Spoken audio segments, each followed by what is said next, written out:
Ladies and gentlemen, good morning. At this time, we will have the entry of the graduates. Ladies and gentlemen, put your hands together for the graduates.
Unlike others,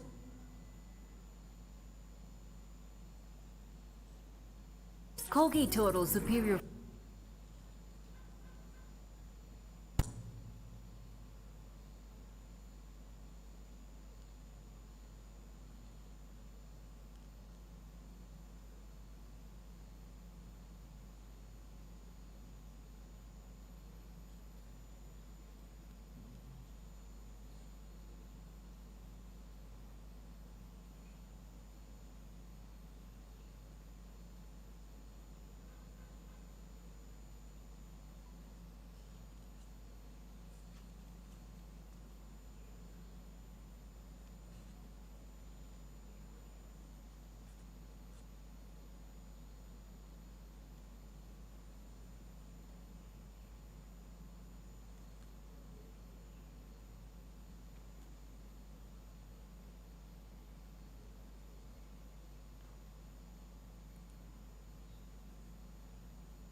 Ladies and gentlemen, shall we have a round of applause for the graduates of the Advanced Diploma in Professional Detective Practice and the Diploma in Supervisory Management for Criminal Investigations, Cohorts 1 and 2. You may be seated.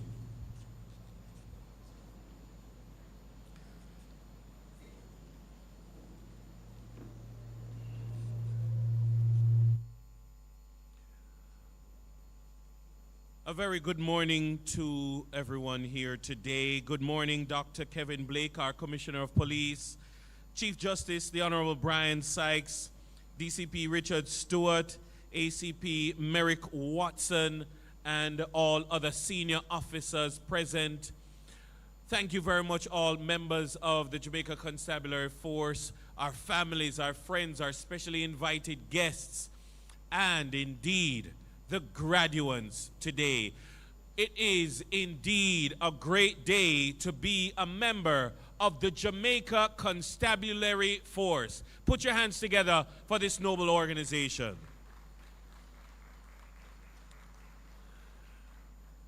My name is Dennis Brooks. I'm a Senior Superintendent of Police here at the JCF, and it gives me great pleasure to take you through today's proceedings. I want us to understand that this is of great significance because in the past, a graduation like this would have been something that was called for. It would have been something that maybe a civil society group or some expert from shores far removed would have said the JCF needs to do this. But the truth is that we have always been increasing the capacity of our members to to investigate crime. We are accelerating that process, and here at Jamaica's, not just Jamaica's, but the Caribbean's premier law enforcement training institution, the National Police College of Jamaica, the NPCJ, great things are happening. How many of you believe that? Great things are happening and on this spot of ground. We sit in the leadership foyer where many a graduation has been held and many a graduation to come will be held, because it's not merely about having ceremonial occasions of graduation, but it is about transforming our people, improving the quality of service delivery, and improving our use of technology so that we will advance the One Force for Good agenda. Ladies and gentlemen, at this time, we are going to invoke the presence of God in our midst. And I'm going to invite to bring the opening prayer Detective Corporal Dwight Morgan. Put your hands together for Detective Corporal Morgan as he comes.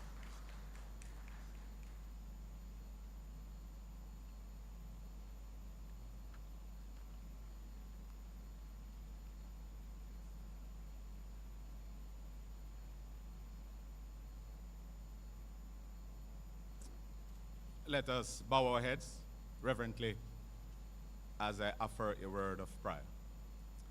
Eternal God, our Heavenly Father, Lord, we are thankful for the opportunity to be here to celebrate our achievement. We thank you for those who have arrived and those who are in that process. And in the whole ambit of things, we ask, Lord, that you remain with us as we celebrate. We continue, Lord, to look to you for guidance and for protection. We continue to ask you for wisdom, for knowledge and understanding as we try to bring criminality to its knees and to raise up a civilized society. We ask for your blessings. We ask again, Lord, for your guidance. In the precious name of Jesus Christ, our Lord, we pray and tell you thanks. Amen.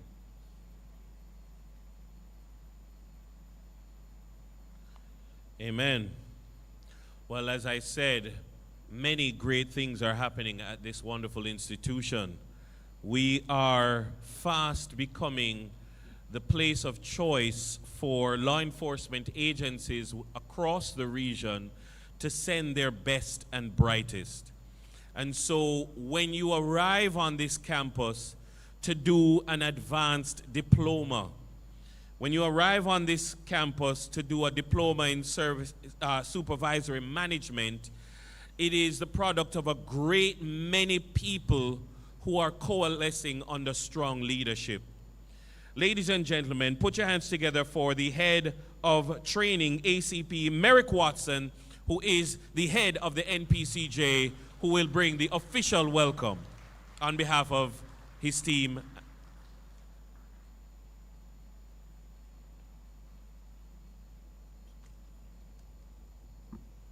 Thank you very much, Mr. Master of Ceremonies. Ladies and gentlemen, it is indeed an honor to extend the welcome and acknowledgement at the graduation ceremony of the Advanced Diploma in Detective Practice and the Diploma in Supervisory Management for Criminal Investigation, Cohorts 1 and 2. Let me first of all welcome Mr. Brian Sykes, Chief Justice of Jamaica, and the keynote speaker for this morning's activity, and to say thank you, sir, for accepting our request to speak at this auspicious occasion. I'd also like to acknowledge the presence of our hard-working Commissioner of Police, Dr. Kevin Blake, Mr. Richard Stewart, Deputy Commissioner of Police with responsibility for the crime and security portfolio, officers and members of the Executive Management Board of the Jamaica Constabulary Force, officers, of the Jamaica Constabulary Force, members of the criminal investigation formations across Jamaica, Dr. Paulette Ferreira, the Crime and Security Portfolio. Welcome extended to Mrs. Sharon Goulburn Robinson, Principal Director of the Bureau of Gender Affairs.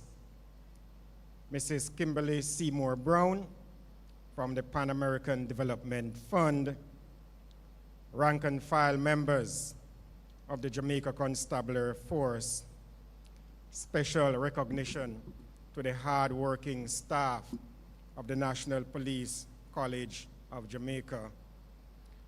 And I'd also like to welcome and acknowledge those on the various social media platforms. Thomas Hobbes, in his literary work, Leviathan, was speaking about the state of nature when he said, in part, and I quote, "In such conditions, there's no place for industry, and the life of man is solitary, poor, nasty, brutish, and short," end of quote. Hobbes was describing life without law or authority. And to my mind, he did a wonderful job in communicating that without enforcement, society would collapse into insecurity and fear.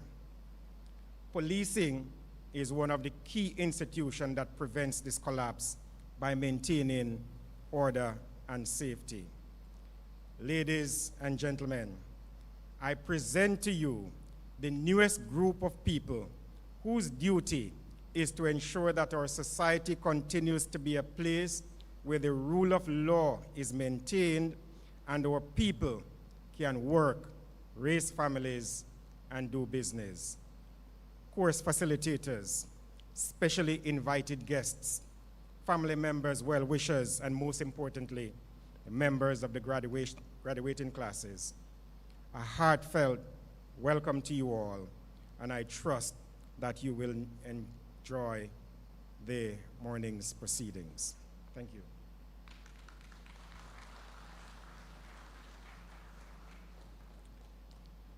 Thank you very much, ACP Training. Well, at this time, it gives me great pleasure to invite to bring remarks the gentleman who has the weight of leadership of the Jamaica Constabulary Force on his shoulders, driving a vision that we have all fallen in line with, and that broader vision is what gives rise to what we are seeing today. Put your hands together, ladies and gentlemen, and let's make welcome our Commissioner of Police, Dr. Kevin Blake. Thank you very much, Dennis. Thank you, Merrick, for that welcome. And, you know, in the interest of time, I think I'm permitted to just say good morning, ladies and gentlemen, but also to recognize and welcome our esteemed guest speaker, Honorable Justice Brian Sykes. I know today is a very busy day for you, Justice, but you still find time to make it to speak with us today, and so we're really appreciative. Standing here looking at you in your new CIB uniform is a sight to behold. Very beautiful. Thanks, Richie. And at some point, we will remind you of the genesis of that uniform. But at another date. I am absolutely proud and pleased with the role that this new crime and security portfolio and its branches are on. And thanks to the team led by DCP Richard Stewart for the unending innovative transformation taking place in the portfolio. I want to recognize the genius in the concept of the Forensic Services branch and the administering of the intelligence and investigative components of the focused deterrence strategy. But ladies and gentlemen, these are only strategies. They need the people to bring them to life. And so we must invest in our people. The understanding of this is evidenced in investments like these training programs in our human capital. The Diploma in Supervisory Management for Criminal Investigation and the Advanced Diploma in Professional Detective Practice, delivered through the Faculty of Criminal Investigation Training at the National Police College of Jamaica, are two such programs. They represent a deliberate investment in the professionalization of our investigative function and a strengthening of the crime and security portfolio's capacity to deliver results. Ladies and gentlemen, these are structural interventions designed to transition experienced officers into effective supervisors and highly competent investigators. The Diploma in Supervisory Management for Criminal Investigation focuses on building strategic leadership, reinforcing investigative accountability, and improving coordination across branches within the portfolio. The Advanced Diploma in Professional Detective Practice deepens that foundation by equipping you with the critical competencies required for excellence in modern investigations, ranging from forensic science and case management to advanced interviewing, data analysis, and specialized crime investigations. You have been exposed to a rigorous framework. You have engaged with critical thinking, analytical reasoning, and the discipline required to manage investigations with precision. You have worked through scenario-based exercises, applied legal and ethical standards, and strengthened your ability to supervise complex investigative processes.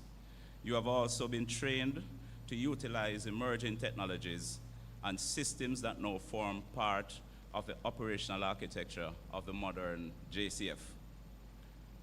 This training that you have received connects directly to where we are going as an organization. The transformation of the JCF is being driven by a clear emphasis on people, quality, and technology, and these programs sit at the center of that transformation. They develop our people by sharpening your leadership and investigative competence. They reinforce quality by establishing clear standards for how investigations are conducted and supervised. And they embed technology by ensuring that you can effectively utilize modern tools in the development of evidence and case files. Ladies and gentlemen, the outcome we are pursuing is clear. We are building an investigative arm that is disciplined and consistently effective. That level of capability has a direct impact on the society that we serve. When we demonstrate that we have the capacity to develop strong evidence, solve crimes, and bring offenders to justice, we establish certainty. That certainty, ladies and gentlemen, influences behavior. It reinforces the understanding that criminal activity carries consequences that are real and inescapable. It is in that environment that deterrence becomes an operational outcome. The crime and security portfolio continues to play a central role in making Jamaica safer. Graduates, that role depends on the standard of work produced by officers like you. You are now positioned to serve as a linchpin of investigative integrity within this organization. Your ability to supervise effectively, to maintain discipline within your teams, and to uphold the high standards will shape the outcomes we achieve. I therefore give you one clear charge. Apply your training with precision. Just last week, DCP Karina Powell-Hood wrote in the Force Orders imploring you to develop and maintain a disciplined passion for details. Therefore, manage your investigation with discipline, supervise your teams well, uphold the standards of accountability and professionalism that these programs demand. Each case you handle contributes to the credibility of this organization and the confidence of the Jamaican people. The transformation of our force is active and ongoing. It is being built through your work, through the quality of your investigations, the decisions you make, and the standards you enforce daily. I congratulate you on your achievement, and I look forward to the contribution you will continue to make. Ladies and gentlemen, thank you and good morning.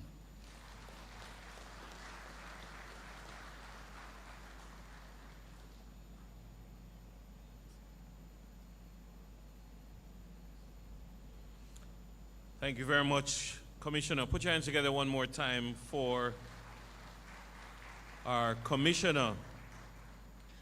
Well, one of the reasons why we hold ceremonies like this is to inspire the upcoming generation of investigators who will hear about an advanced diploma in this or that and say, I want to be that, I want to do that. And so it stands as an example. And so it's important that we let them into what the course entails to pull in the next batch so that NPCJ has a conveyor belt churning out more and more and more every year. And so at this time, I think it would be good for us to invite the Deputy Director of the faculty, Deputy Superintendent of Police Radcliffe Gordon, to come forward and provide that overview of the program.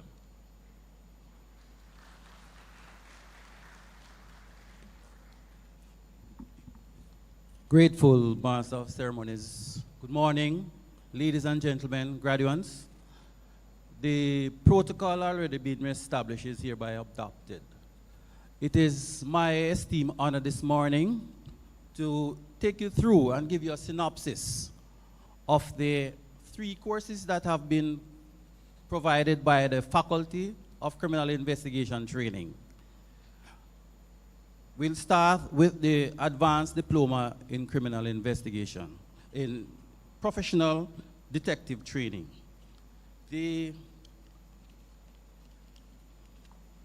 Advanced Diploma in Professional Detective Practice commenced on Monday, April 7, 2025, with 34 participants drawn from various sectors of the force.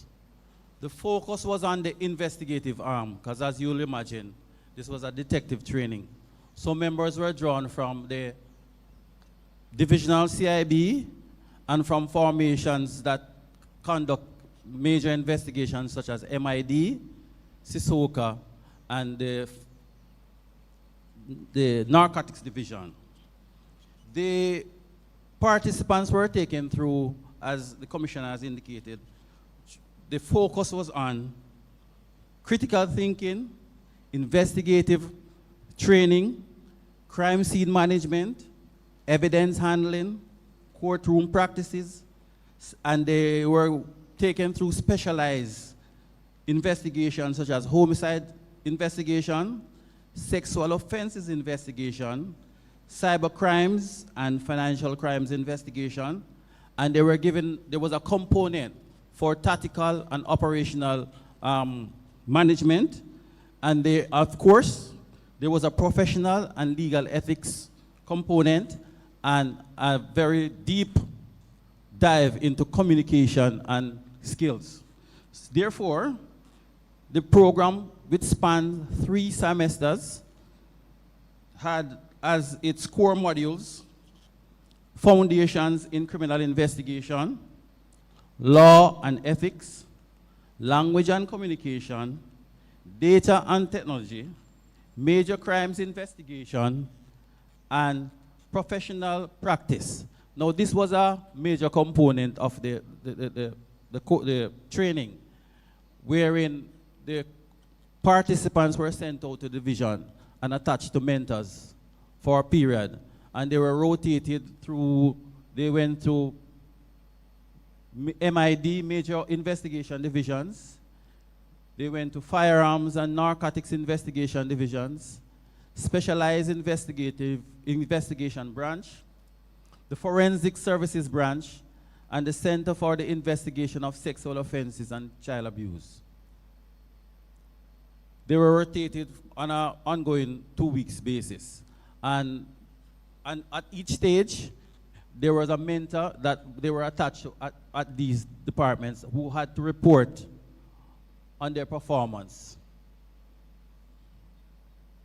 The facilitators for this program was drawn from various sectors such as the Office of the Director of Public Prosecutions, the Crime and Security Portfolio, Legal Affairs Division, and we also took advantage of experts from academia such as the University of the West Indies and persons in the corporate sector, in the private sector, who had the requisite expertise. The participants were evaluated using a multi-layered evaluation framework, which includes coursework assignments, group projects and presentation, written examinations and restricted essays, case file preparation, courtroom practicals, and investigative toolkits. Not to forget that there was the internship valuation, which I had mentioned before. And to cap it off, and to top it off, they were required to provide a reflective journal and to do a capstone presentation. And those of us who are involved, who have been involved in tertiary education will understand and appreciate how comprehensive this program was. Because as it was aptly named, it was an advanced diploma, which ultimately will be accredited by the University Council of Jamaica and up to level 4 hard NCT vet. So it's a well sought after and coveted program. The outcome of this program was very heartening. Of the 34, all 34 participants successfully completed. Let's just give them a round of applause for that. And if you just glance at your program, they were graded using the GPA grading system. And if you glance at your program, you'll see that quite a few, some of them had first class honors, and the bulk of them had upper and lower second class honors. So they did well. Of course, there cannot be a program without the contribution from the participants. So we requested their feedback and some of what they desired. So I guess this is for they are doing it as their contribution for the next cohort. They suggested that increased face-to-face delivery would have been more effective, and they would have liked greater integration of field-based simulations. So we'll take that into consideration, Madam Director. The delivery of the course, as we said before, was blended. The first semester was by online, second semester was face-to-face, and the third semester included the mentorship program. But all in all, as we said before, despite the challenge such as issues with the technology and accommodation difficulties, despite the many challenges, by all accounts, this program was a tremendous, tremendous success.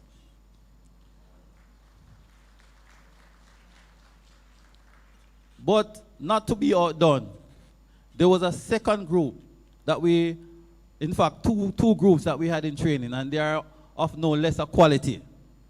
We, on November last year, we enrolled 30 participants in the first cohort of the Supervisory Management, Diploma in Supervisory Management for Criminal Investigation. They were taken through a rigorous 5-week course that required them to do a management elective. There was a tactical training component for 1 week, which they were embedded with the Department of Weapons and Tactical Training, which focused on tactical leadership, weapons handling, ensuring teams' adherence to JCF use of force policy. And of course, they were exposed to strategic, the new initiative, which is a buzzword now, the focus deterrence. They were taken through wanted person investigations, linked investigation, which is now becoming very important, and of course, firearms and gang investigations. These, all 30 participants of the first cohort were successful. Their assessment included a reflective journal, which comprises 30% of the marks. They were required to do a literature review, which represented 20% of their final assessment.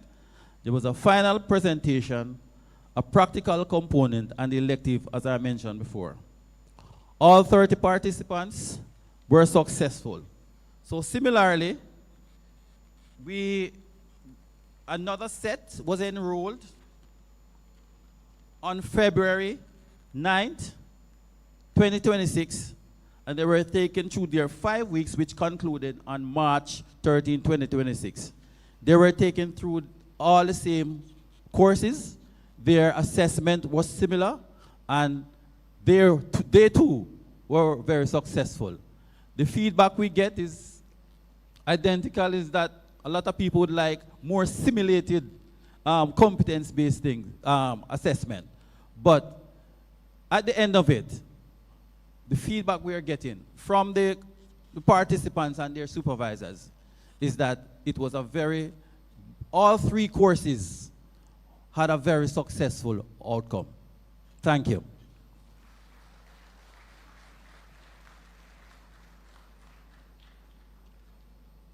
Thank you. Thank you very much, Sir Gordon. Well, I must say, when I listen to the components of the course, the way the course is these courses are structured, ACP Watson, it sounds like we're building something that maybe in the not too distant future, it will be the Bachelor of Science in Professional Detective Practice, or the Bachelor of Science in Supervisory Management for Criminal Investigation. At the rate that we are going, ladies and gentlemen, we will have to rename this institution and find some way to put university in it. Because I can see where we are moving in the direction, and maybe some of you will be in the first cohort of bachelor's and master's degrees in this area as we deepen and strengthen our investigative capacity. When DCP Stewart speaks of improved investigative capacity, it's not just words he's talking, but it's real, and we're seeing it in the way these courses are being designed. But I suppose the proof of the pudding is in the eating, and the course can be described by the officials as one thing, and then upon reflection it is another. I'm going to invite at this time to reflect on the Advanced Diploma in Professional Detective Practice. I'm going to invite Corporal Alicia Headley and Constable Giovanni Leckie to come forward. Put your hands together for them.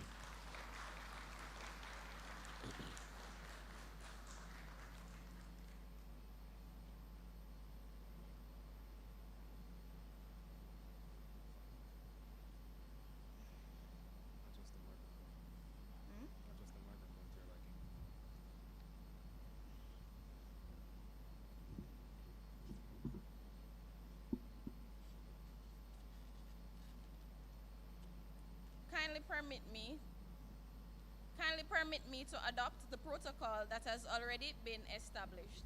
Good morning. I am Corporal Alicia Headley. And I am Constable Giovanni Leckie.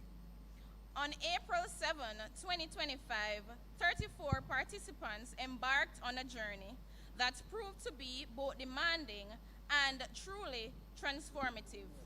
On that very first morning, Detective Sergeant Neville Lindo informed us that the program would span 40 weeks.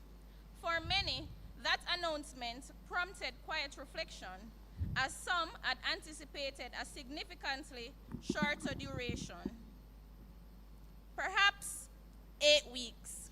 However, we quickly came to appreciate that 40 weeks is no small commitment.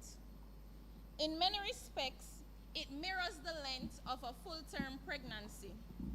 That comparison became symbolic of our experiences marked by growth, discomfort, pressure, and ultimately transformation. The difference, however, is that instead of bringing forth new life, we now emerge as more astute and competent investigators. The program commenced with online delivery during semester 1, which we were required to balance alongside our ongoing investigative duties. This phase demanded discipline, resilience, and effective time management. It was not merely about attending classes, but about adapting to a new professional reality where academic development and frontline investigation had to coexist. Rest became limited, but the expectation of excellence remained constant. The curriculum established a strong intellectual foundation for what is expected of professional investigators. Through modules such as critical thinking, crime theories, and criminal psychology, ethics, and professional development, the legal framework of criminal investigations, and managing information and intelligence, all of which challenge us to think differently. Senior Superintendent Christopher Brown vividly animated the concept of developing an investigative mindset, rendering it both accessible and memorable by drawing on the lyrics of redemption songs from Bob Marley. He made the lesson easy to understand and relatable. It was in that moment that a compelling realization emerged. Investigative thinking is not confined to formal settings, but can be discerned in diverse and unexpected contexts, even within the lines of dancehall music. He taught us that as investigators, it is critical to guard against bias and extend our thinking beyond formal theory. During the Managing Language and Communication Process module, Dr. Paulette Ferreira fostered an environment that encouraged participation and built confidence. Her now famous phrase, "Very good, clap him," though simple, served as a powerful motivator. It affirmed our efforts and reminded us that growth is often nurtured through encouragement and positive reinforcement. As we transitioned into the residential phase in semester 2, we were paired with experienced detectives who guided and mentored us. Class rules were established, and yes, breaches came with fines. At the same time, we built camaraderie through devotions, conversations, and simple moments at our tea station over peanut butter and jelly sandwiches. The intensity increased as we engaged in case file preparation, presentations, crime scene management, and courtroom practicals. One of the most impactful moments was seeing the crime scene process come to life. Just days after completing the crime scene management module, Constable Danielia Dennis, while off duty, was placed in a real-life situation where she had to apply the knowledge and skills that she had recently learned. She responded to a report of a body next door, and without hesitation sprang into action by contacting the relevant authorities before proceeding to the scene as the first responder. She secured the area, managed the crowd, and preserved critical evidence, actions which subsequently assisted in the arrest and charge of an accused. It was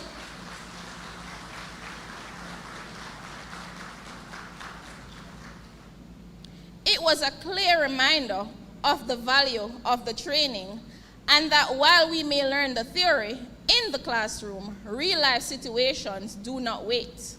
And sometimes they show up right next door. Courtroom practicals introduced another dimension to our development. We presented evidence and underwent cross-examination by representatives from the Office of the Director of Public Prosecutions, which brought the reality of court proceedings to life. One standout moment highlighted the value of taking copious notes.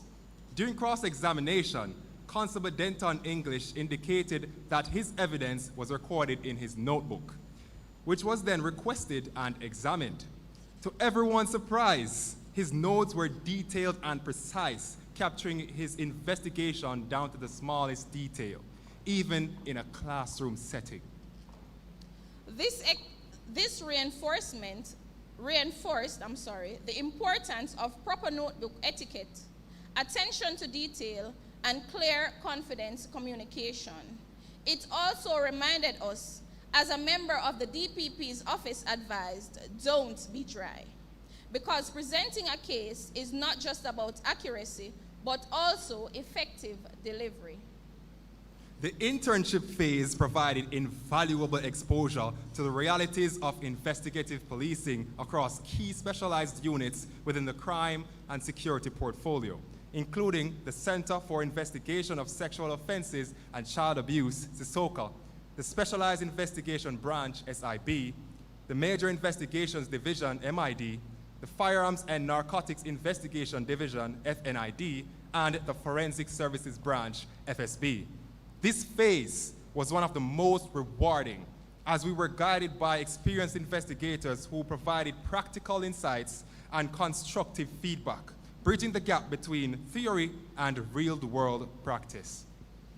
Experiences like participating in an operation at sea with FNID reminded us quite clearly that not everything is in the course outline, and that policing is often unpredictable and extends beyond structured training.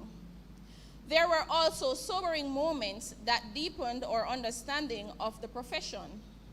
The quintuple murder in Commodore Linstead stood out as a defining experience, requiring coordination, critical thinking, and adaptability. From multiple witness accounts to complex timelines, we saw how investigations must evolve as new information emerges, sometimes faster than we can finish a cup of tea.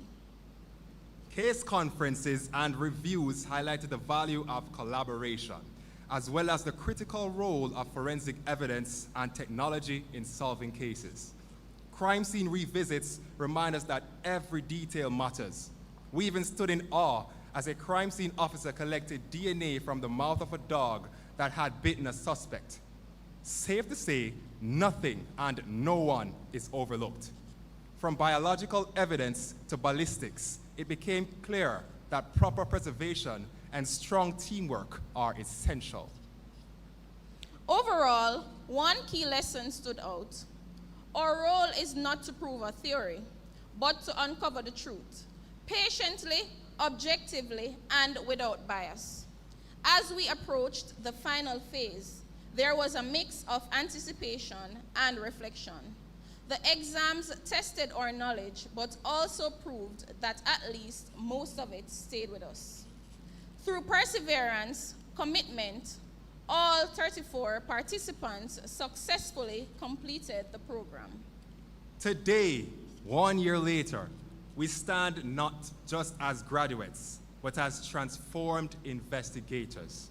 We give thanks to God and extend sincere gratitude to the Jamaica Constabulary Force, particularly the Faculty of Criminal Investigation Training and the National Police College of Jamaica, alongside all the facilitators and mentors who shaped both our skills and our mindsets. This program strengthened our competence and deepened our sense of responsibility. We now carry the role of detective with greater awareness, accountability, and purpose. On behalf of all 34 participants, we sincerely thank you for the opportunity to learn, grow, and serve at a higher standard. And whilst the 40 weeks may be over, the real labor as detectives has only just begun. Thank you.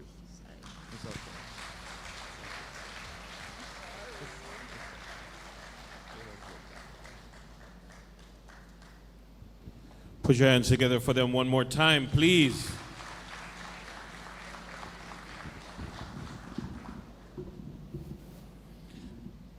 it sounds like the course was designed using as reference material the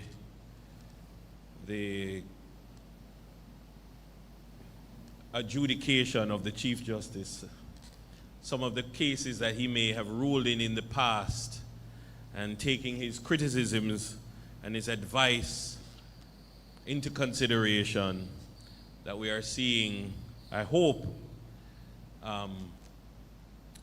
training of our detectives that will impress even one such as the Chief Justice. At this time, I'm going to invite now to reflect on the Diploma in Supervisory Management for Criminal Investigation, Detective Corporal Shafat Smith and Detective Corporal Misha Brown. Put your hands together for them, please.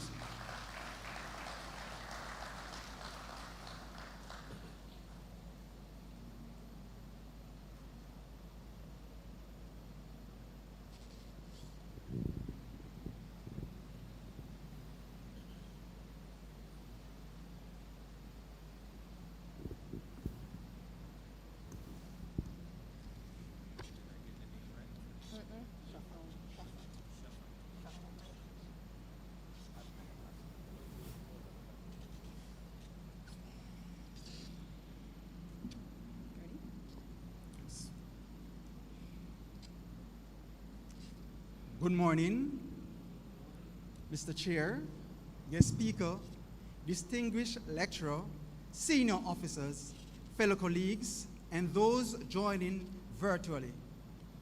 Mr. Chair, I respectfully seek permission to adopt the protocols already established.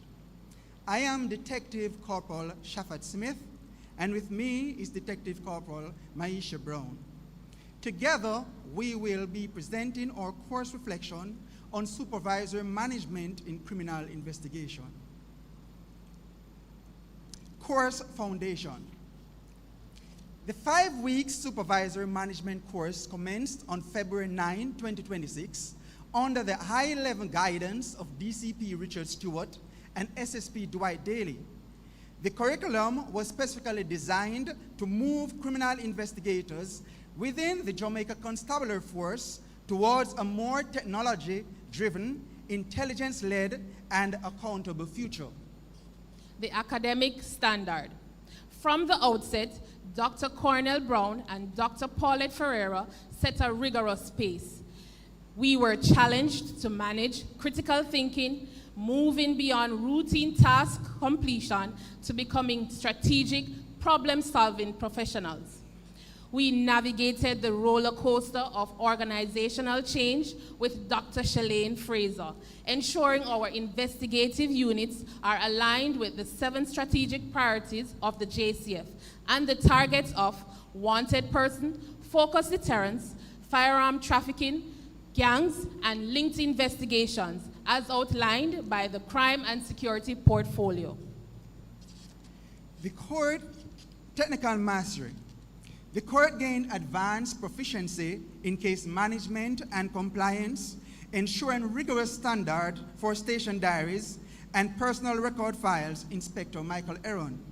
Legal accountability, managing tort liability, and understanding the Crown Proceedings Act to protect the force from civil litigations, Mr. Owen Porter.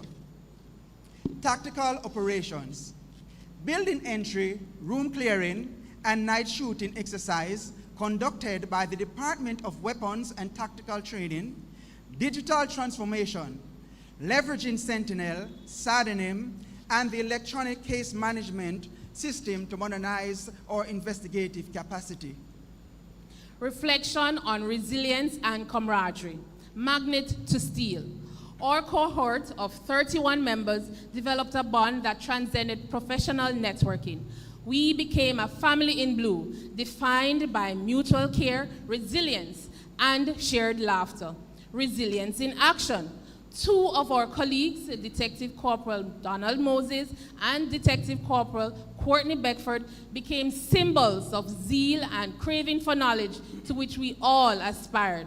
Despite being involved in a motor vehicle accident during the course, their determination to return to the classroom served as a profound source of motivation for the entire team. Solidarity and support. The strength of our bond was most evident during moments of shared grief. The cohort stood in solemn solidarity with Detective Sergeant Karen Berry following the unexpected passing of her father. This experience reinforced that a supervisory role is as much about human relation and empathy as it is about operational command. The classroom culture. We balance our intensity with moments of camaraderie. From the sumptuous meals provided by the canteen staff to the unforgettable debate over the fried pigtail, a menu item many of us encountered for the first time. The disciplined oversight of our classroom finance minister, Detective Corporal Dwight Morgan, ensured that every breach was accounted for with a third payment. However, he was often cited without making payment himself and was humorously accused of bias in collecting of taxes from certain members. Strategic rejuvenation and cohort cohesion. Location, Mahogany Beach, St. Anne. To facilitate mental decompression and strengthen professional synergy between classroom modules, the cohort transitioned from the rigorous academic environment of the National Police College of Jamaica to a social setting in St. Anne. This shift formed part of a holistic approach to supervisory training, balancing the intense focus on compliance and investigative management with essential rejuvenation, which is a key trait of resilient leadership. Supervisory commitment. As we cross the finish line today, we do so with a renewed sense of purpose, one shaped by both unlearning and relearning. Our pledge. We return to our respective divisions, not just as detectives, but as managers of integrity. Therefore, we commit to ensuring quality control implementing of the SAFER model in every case file. Mentoring the future, using the action reflection cycle to develop the next generation of JCF criminal investigators.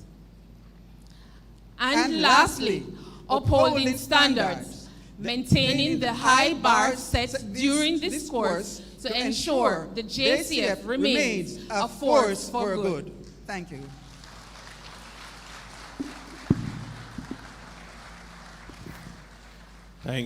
Thank you very much. They certainly sound like they enjoyed that course. All right, and our final reflection, this time on the certificate on supervisory management for criminal investigation. This will be brought by Sergeant Crystal Fletcher and Sergeant Alessandra Stevens. Put your hands together for them. Are they coming?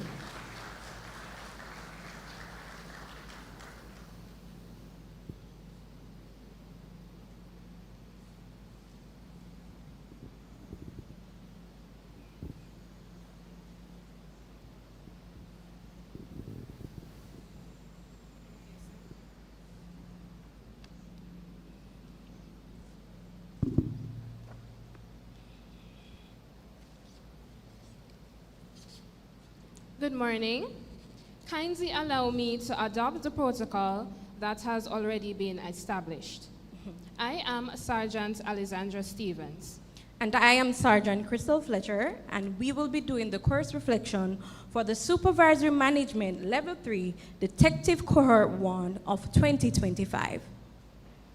Over the 6-week period, from October 8th to November 21, 2025, Cohort 1 embarks on a journey that was not only educational, but truly transformative. What started as a group of individuals quickly evolved into a team of developing leaders, equipped not just with knowledge, but with perspective. We had the privilege of being guided by two outstanding facilitators, Dr. Terence Bennett, Senior Superintendent of Police, and retired Inspector Angela Foster Main. Their depth of knowledge, practical insights, and ability to keep us engaged, even during those post-lunch sessions, made a lasting impact on all of us. They did not just teach us how to supervise, they challenged us to think, to reflect, and to lead with intention. Throughout the course, we explored critical areas such as leadership styles, communication skills, conflict resolution, team building, time management, and performance evaluation. But beyond the theory, it was the application that truly shaped us. The group activities in particular brought out the best and sometimes the most interesting in all of us. They gave us space to express our personalities, share ideas, and navigate different perspectives. And as many would say, the North is not the easiest group to manage, with strong personalities, quick decision-making, and natural tendency to get things done immediately. And yes, that is very true. But what this course proved is that when these traits are aligned, they do not create conflict, they create strength. Despite our differences, we work together cohesively. We learn to lead, we learn to listen, and we learn when to step back and support. In short, we, Cohort 1, became a team. Of course, no journey is without its challenges. Hurricane Melissa interrupted our schedule and impacted several of our teammates, with some of whose homes were adversely affected. But in that moment, the lessons of teamwork and leadership became real. We supported each other, stayed connected, and ensured that everyone crossed the finish line together, because success means nothing if it is not shared. Then came the presentations.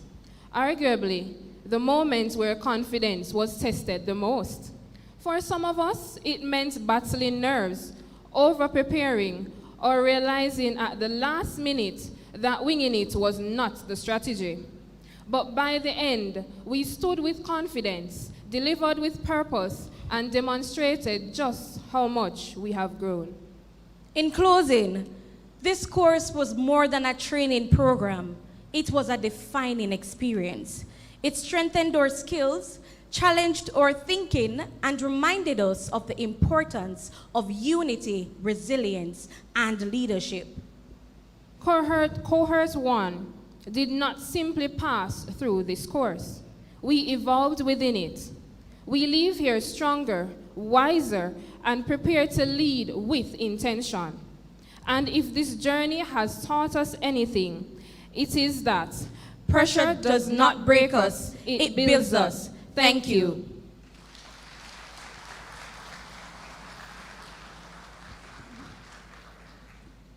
Indeed, indeed, indeed. Put your hands together for all of the reflections on this excellent course.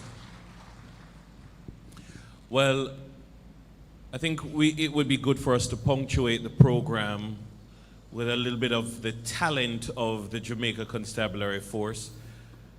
So we've been focused on the academic side. At this time, I'm going to introduce to you a sergeant of police who is said to have honey in her voice. Put your hands together for Sergeant Shanika Murray.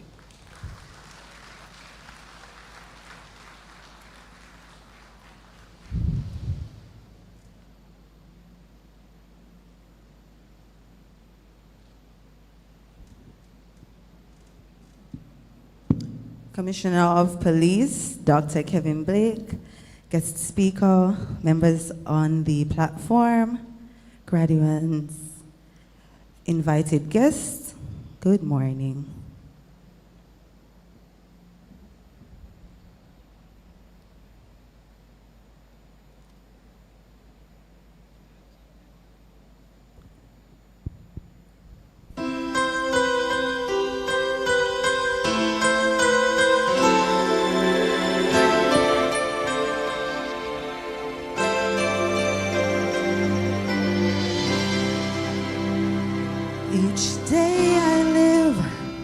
I want to be a day to give the best of me. I'm only one, but not alone. My finest day is yet unknown. I broke my heart for every gain to taste the sweet. I face the pain, I rise and fall, yet through it all, this much remains. I want one moment in time when I'm more than I thought I could be, when all of my dreams are a heartbeat away, and the answers are all up to me. Give me one moment in time when I'm racing with destiny, and in that one moment of time I will feel eternity.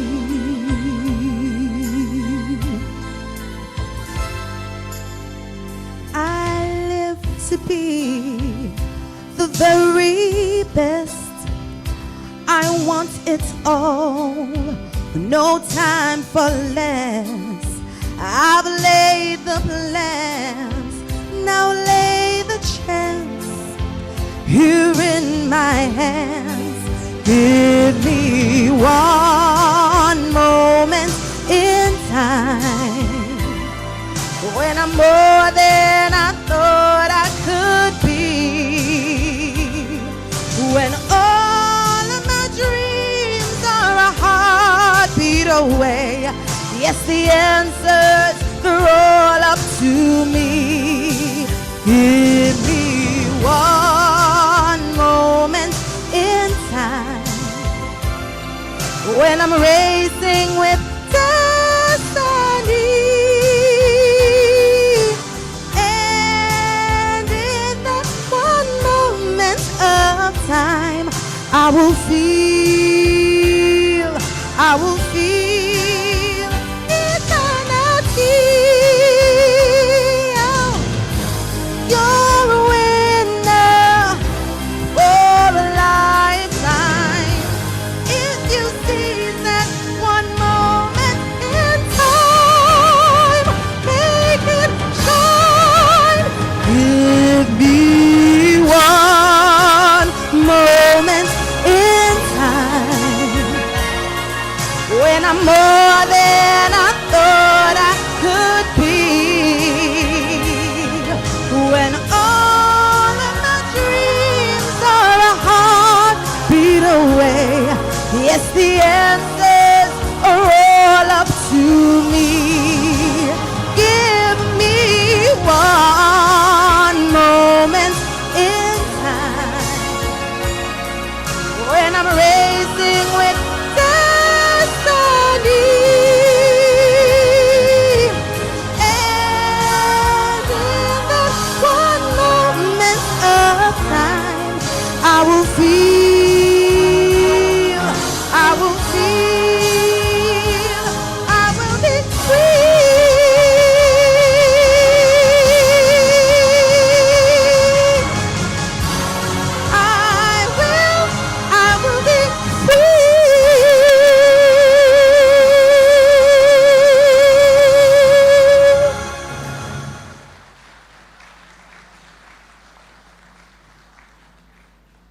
Thank you very much, Sergeant Murray, for that wonderful, not just the song, but the message in the song. That moment in time when you are that much more than you thought you could be, because sometimes the person holding you back is not inspector, not DSP, or not somebody else. It's you. You are being held back by what you think you are. But in this moment in time, we are validating the improved capacity that we are placing inside of you. Well, if this was church, we'd know that the choir just done sing and it's now time to put on the preacher. I'm going to invite to introduce our keynote speaker, Constable Daniela Dennis, and then it will be time to hear our guest speaker today. Put your hands together for Constable Dennis.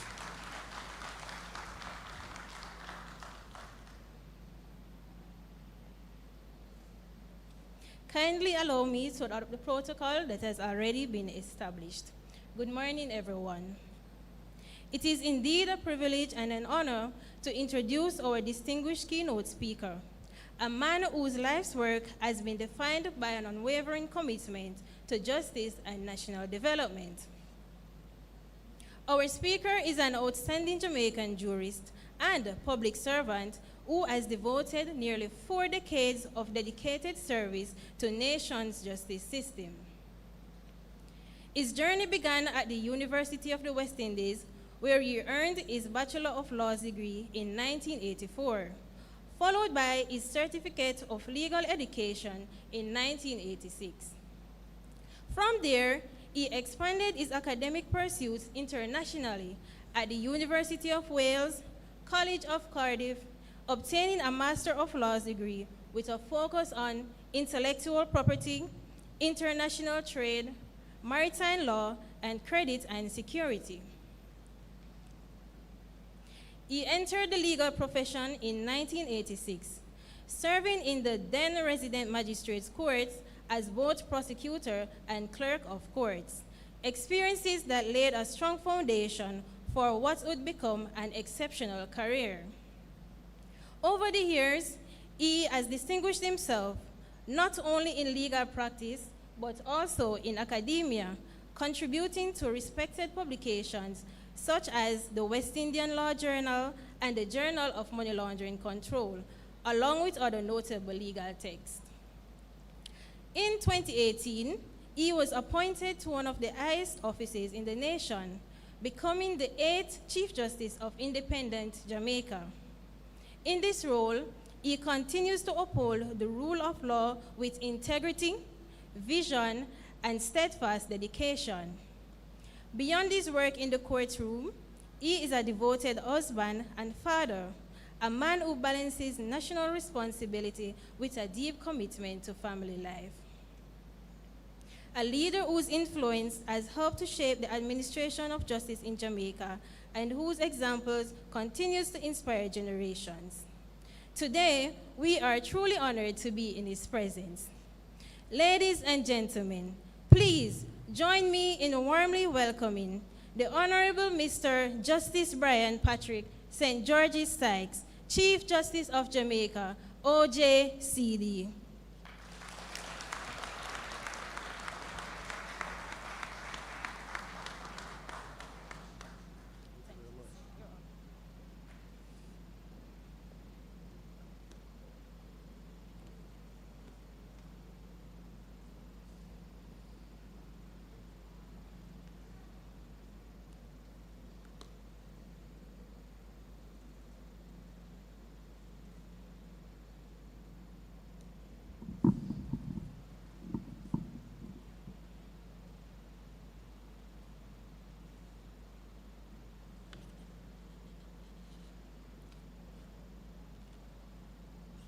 Dr. Kevin Blake, Commissioner of Police, Deputy Commissioner of Police, Mr. Richard Stewart, Assistant Commissioner, Mr. Merrick Watson, Assistant Commissioner, Mr. Wayne Josephs, Senior Superintendent Maldrea Jones-Williams, other senior members of the Jamaica Constabulary Force, graduates, representatives of PADF, family and well-wishers. Good morning to you all. Let me thank the Commissioner of Police and the Police High Command for inviting me to share a few words with you this morning. The problem with that is that they did not give me any time limit, and it is still early in the day. but I can assure you that you won't be here for too long. But it is indeed an honor to be here, and I'm not saying this because it is something that guest speakers are supposed to say, but it is indeed an honor to be here because I have been working along with police officers since 1986 when I began prosecuting in the resident magistrates court. And now, well, October coming will be 40 years since I have been working with police officers as a prosecutor up until 2000 and, when was it? 2002, when I went across to the Supreme Court, and then as a judicial officer.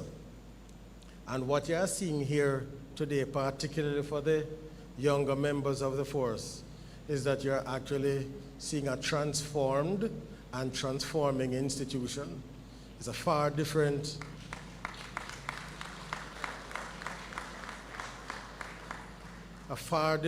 institution than when I began working in the courts in 1986. And so the organization is to be commended for the transformation that has occurred, where the JCF has become and will remain an employer of choice. And that is indeed a remarkable development. Unfortunately, I won't be here after the ceremony has ended, since I have to attend my own ceremony in St. Anne. But I would tell you, if I had the time, where the force is really coming from and where it is now. It's really a completely different institution. So I also recognize not just the senior officers and police officers and the graduates, but the family members who are here, proud family members who are standing with the persons who are graduating from the courses this morning. So congratulations to you for providing the support necessary for them to get to this stage. The courses that you have been on, the Professional Detective Advanced Program, the Diploma and the Certificate Program in Supervisory Management, these programs represent more than academic achievement.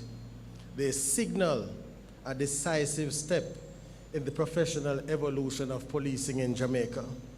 They reflect a shift towards deeper discipline, sharper thinking, and a more deliberate commitment to excellence. These programs mark a pivotal evolution in professional formation, reflecting a more rigorous, reflective, and strategic approach to the indispensable work of policing and safeguarding our society.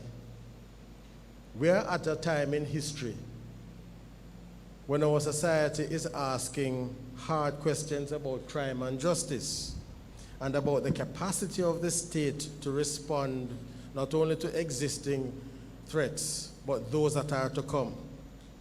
People are anxious. They want to know whether the justice system can actually deliver by holding the powerful, the wealthy, the influential, the poor, and all those in between accountable by applying fair processes and procedures. Against that backdrop, your graduation today is more than an internal milestone for the JCF.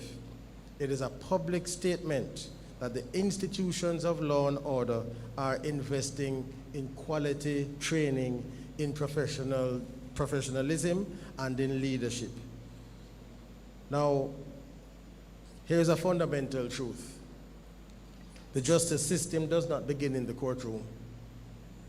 It begins long before the lawyer is engaged, long before the judge puts on his or her robe, long before anyone is charged, long before the first word of testimony is given. It begins with a report and the decision made how to respond. The outcome of a case is determined by your initial response. This is the response in the field in the quiet discipline of observation, the care with which evidence is gathered, secured, preserved, analyzed, and yes, presented in court when required, and in the unseen decisions made by those entrusted with uncovering the truth. That is where justice is first won or lost. So if an exhibit is misplaced, if a witness is not properly interviewed in the early hours, if a statement is taken in haste and without proper care, the damage may never be repaired, no matter how skilled the prosecutor, no matter how conscientious the judge.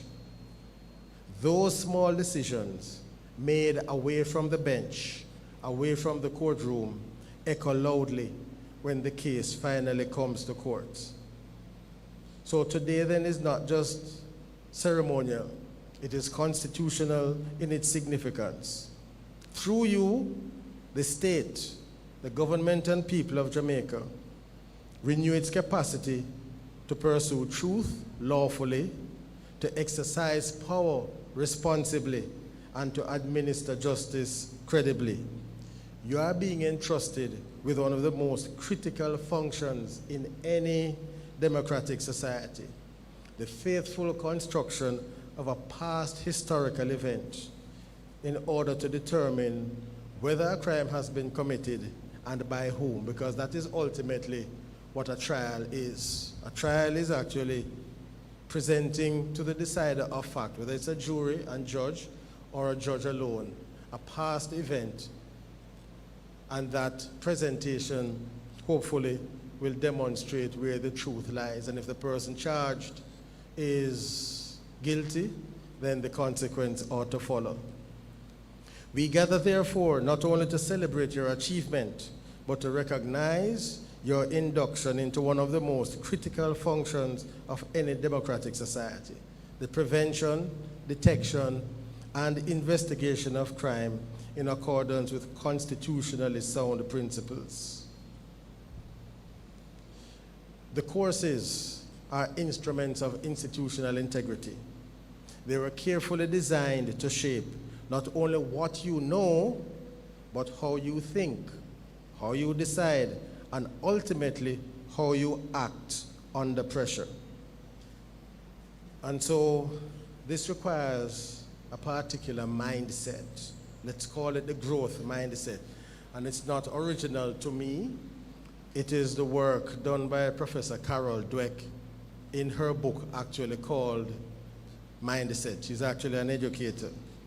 And she indicated that there are two mindsets, a growth mindset and a fixed mindset.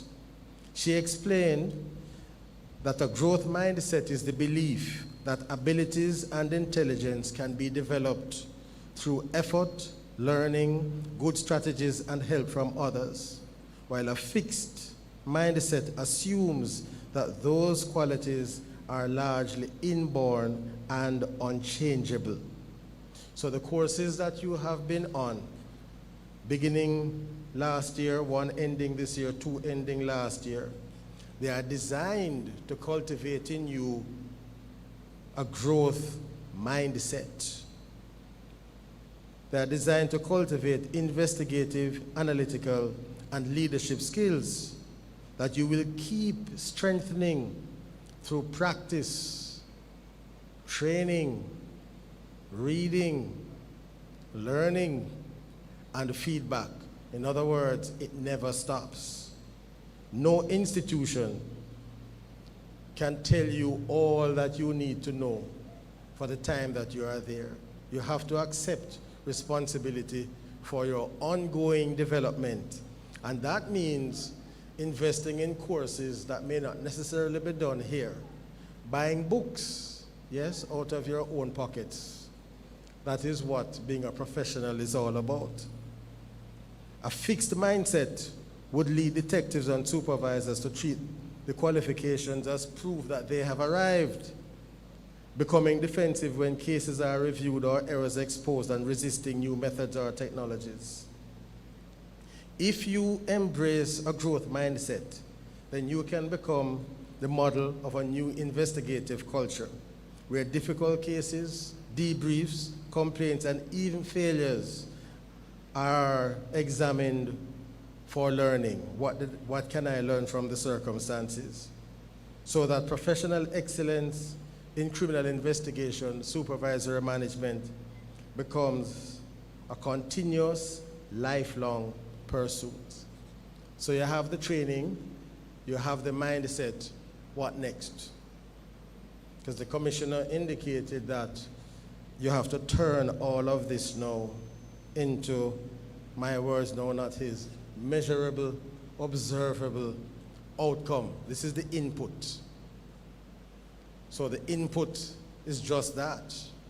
It's like getting the ingredients of a cake and you put them down on the counter.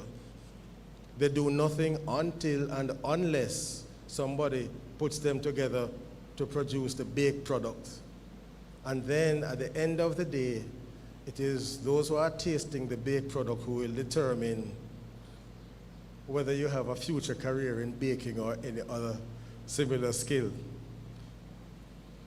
But the mindset is not enough, important as it is. The right beliefs must be translated into right behaviors, applied consistently over time. The reality of policing is that you're operating in what is called the whirlwind. Again, not an original expression. It comes from the book, The 4 Disciplines of Execution. So if you have your smartphones, you can look it up, go onto Amazon, type it in, The 4 Disciplines of Execution. So what is this whirlwind? Your constant day-to-day activity, the constant pressure of calls, crises, competing demands. In such an environment, it is easy for even the best intentions to be swallowed up by urgency. You know what this looks like. The phone rings. The transmission is coming over the radio. Supervisors are asking for updates. Another scene needs to be processed. A witness is threatening to leave. In that environment, you do not rise to the level of your aspirations, but you fall to the level of your systems. So while goals and targets are helpful, it is your systems, how you organize yourself, how you organize your division, how you organize your department, the habits that you form after you leave here, turning what you have learned into practice. So the 4 disciplines of execution offer a simple, practical framework for ensuring that what matters most does not get lost in what happens next. And there are actually methods that one can use to do this. So, first, there's what is called the wildly important goal. You cannot fix everything at once. Effective investigators and effective team leaders learn to distinguish between what is important and what is more important.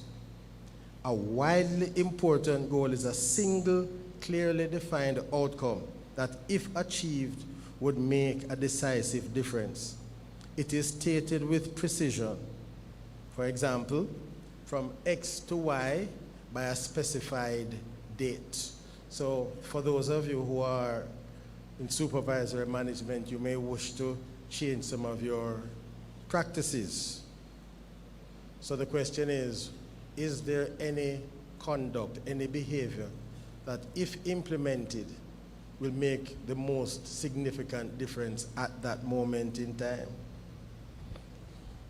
So for you, it might mean moving from a certain percentage of complete cases filed to a higher standard of being fully compliant court-ready files within a set period, or reducing shootings in a particular division by a clearly specified margin within the year. So increasingly, you see now the persons in charge of the various police divisions telling you, at least committing themselves publicly to keeping murders within a particular range. It might mean, for example, increasing the percentage of cases where key witnesses are contacted within 48 hours of an incident. By naming the goal in this way, you protect it from being drowned out by everything else that competes for your attention. When everything is priority, nothing is priority. Second, so having decided your widely important goals, you act on the lead measures. In the justice system, we are used to focusing on lag measures, things that come at the end: conviction rate, clearance rates, backlog, trial date, certainty, cases cleared up, and so on. These are important, but they are largely the result of what was done before, and you cannot control them directly. What you can control are lead measures, the specific, high leverage behaviors that reliably drive those results. So, in criminal investigation, your lead measures are the quality of your crime scene management, the timeliness and completion of your witness statement, the speed and accuracy of your forensic submissions, the degree to which your files meet the standards required by prosecutors and courts. So that is your lead measures. When you consistently execute on the right lead measures, the lag measures follow. Change becomes a matter not of slogans, but of disciplined daily practice. The third point here is to keep a compelling scoreboard. People play differently when they are keeping score. For those of you who go to sporting events like a football match, nobody is interested in how many passes the central midfielder make. They want to know who is winning, who is losing. But the scoreboard must be for the team, not just for the police hierarchy. It must be simple enough that at a glance, every member of the unit can see whether they are winning in quotation marks now, or losing against the widely important goals. So in investigative work, the scoreboard should not count merely arrests or charges laid. It should track in real time the quality of the work, the percentage of files completed accurately, comprehensively, on time, the proportion that are returned for further work, the number of cases where evidentiary chains are fully intact. So, think of this. You go to your division and you see, this month, 92% of our files were court ready on first submission. It means that you won't be getting messages from the prosecutor to collect this statement, that statement, find this witness or that witness. Or, for this quarter, only 60% of our matters were ready on the first trial date.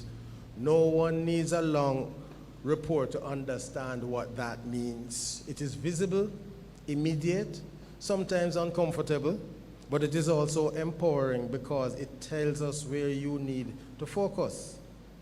When you can see your progress, or the lack of it, week after week, motivation and accountability cease to be abstract concepts. They become visible realities.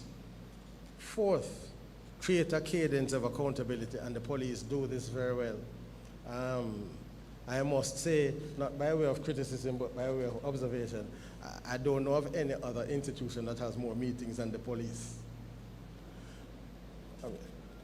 So I know that, I don't know if that is still the structure, but you have the meetings beginning on Monday at the highest level, and they come down the line to Thursday. So you have the infrastructure there for this fourth one. The cadence of accountability. Change does not take root in occasional speeches or annual reports. It takes root in regular, structured conversations about commitments and observations. For those of you who are in supervisory management, this discipline is now central to your role. It means holding brief, focused meetings. Focused meetings. Sometimes it doesn't need to be longer than 20 minutes, believe it or not.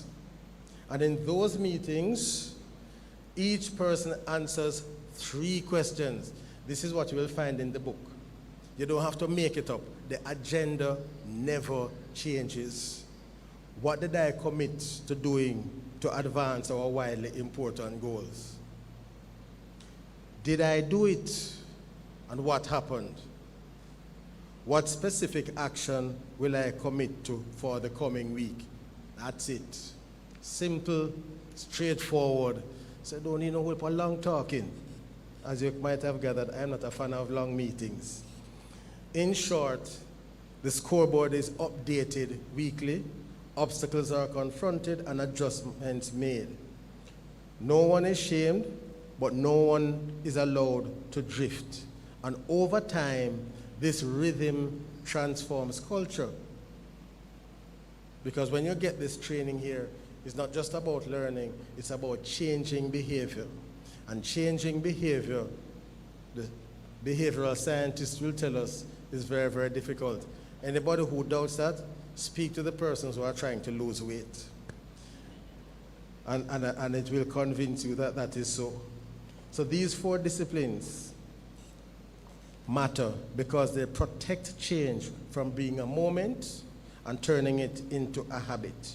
They ensure that the ideals that you have been taught do not remain confined to the classroom, but are woven into the ordinary routines of your teams and ultimately into the fabric of the wider society.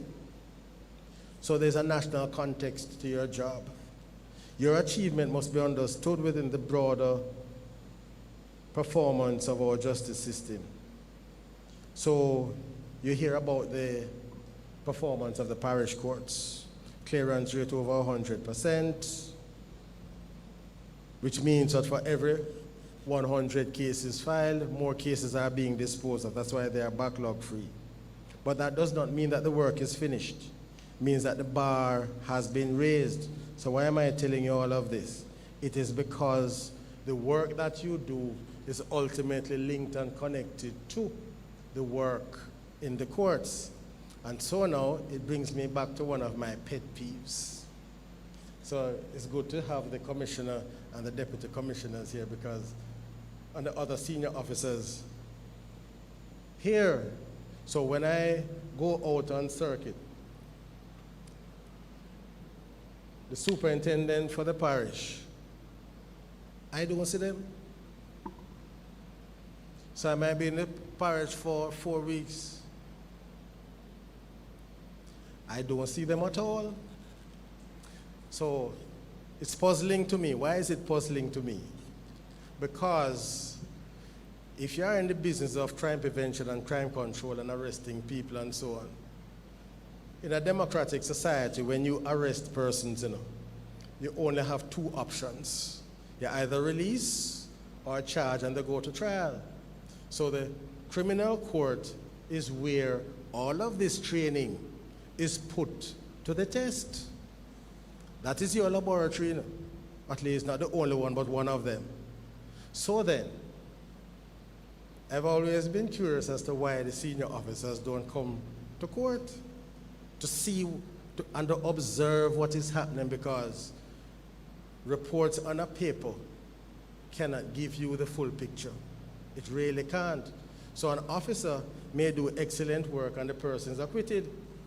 An officer may do bad work and the person is convicted, maybe because of the skill of the prosecutor, maybe it's because of the strength of the witness. So there's a dimension to it that you can't get unless you're actually in court to see and to hear how the officers are acquitting themselves. So that is the connection with the courts. Now you have commenced the building of a new legacy, and that legacy now includes you. It must be actively maintained. It must be protected in moments of pressure, preserved in moments of uncertainty, and strengthened in moments of decision. There will be times when evidence is incomplete, times when the pressure to act is immediate, times when the line between expedience and principle becomes blurred. In those moments, your training will inform you, but it is your character that will define you. The training placed emphasis on ethics and professionalism. So that emphasis is not accidental but essential, because without ethics, power becomes dangerous. Without professionalism, authority becomes arbitrary. And in any justice system, credibility is the most valuable currency. And credibility is built or destroyed oftentimes at the investigative stage. It is built when procedures are followed, when rights are respected, when conclusions are evidence-based. It is destroyed when shortcuts are taken, when assumptions replace analysis, hence the emphasis on critical thinking, and when outcomes are pursued at the expense of process. And you are now custodians of that credibility. For those stepping into supervisory roles, your duty is even more exacting. You are responsible not only for your own conduct, but for the standards of those you lead. And you are to ensure that investigations are not only efficient, but lawful, not only effective, but fair. So leadership in this context is not about control, it is about stewardship. It is about setting standards, enforcing discipline, and cultivating a culture in which integrity is non-negotiable. You will be required to make decisions that are not always popular, but must always be principled, to balance urgency with accuracy, efficiency with fairness, authority with accountability. And you must do so in a world where crime is evolving. But even as methods evolve, one principle must remain constant, and that is fidelity to justice. Justice requires balance. It requires that the guilty be held accountable, but equally the innocent to be protected. And hence, one of the speakers spoke about uncovering truth. Because the investigation does not mean that somebody has to be charged. It may mean that no criminal conduct occurred. It requires thoroughness, but also fairness. So as you leave today, you carry a profound responsibility. At the center of every investigation is a human reality. A victim seeking closure, a suspect entitled to fairness, and a society dependent on truth. Files and statistics may be impersonal, but the consequences of your work are very personal. Behind every case number is a live, flesh and blood human being. A life is disrupted, a community shaken, and a family waiting. Could be the defendant's family or the victim's family. But your work has another dimension as well. The stability of our economy, the confidence of investors, the willingness of ordinary Jamaicans to build businesses and raise families. All of that depends in part on whether people believe that they will be protected by the law.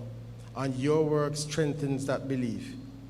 Each case you handle with integrity reinforces the message that Jamaica is a place where rights are respected, obligations are enforced, and justice is not just a matter of chance. And conversely, if investigations are not properly done and cases collapse for want of proper preparation, when serious offenses appear to go unanswered, it is not only public safety that suffers, but economic confidence as well. People become hesitant. They hold back. They ask whether it is wise to invest more of their lives and their resources here. So let us do a thought experiment. A number of you have worked in communities that they call inner city communities, correct? Yes? Have you noticed the difference in the quality of housing in these communities and in other communities? You know one of the reasons for that? Many of the citizens in those communities don't feel that it is safe for them to invest in their homes, because some criminal is going to turn up at some point and make demands of them. And when that happens, they make a rational economic decision. The rational economic decision is, I do as little as possible to my property so that the roof doesn't fall in and the walls don't collapse. And so largely, it is not so much the level of income, but the degree of safety in which they operate. And that, in large measure, accounts for the difference in the quality of housing. So you are the first custodians of fact, the first guardians of truth. So you have to do three things then. Commitment to growth, that you will not be satisfied with a little learning. You will drink deeply from the well of knowledge and experience throughout your career. Second, a commitment to execution, that you will organize your work with discipline, focus on what is widely important, act on the right lead measures, keep score honestly, and hold yourselves and your teams accountable. Third, a commitment to integrity, that you will tell the truth in all your reports, that you will resist pressure to cut corners, that you will remember, even in the most difficult moments, that the power entrusted to you exists to serve the law, but not to replace it. So go forward, therefore, not simply to apply what you have learned, but to uphold what you have been entrusted with. Let your mindset be one of growth, not complacency. Let your execution be disciplined, not haphazard. Let your service be marked by depth, not by shallow drafts. Serve with discipline, serve with integrity, serve with an unwavering commitment to truth. Thank you very much.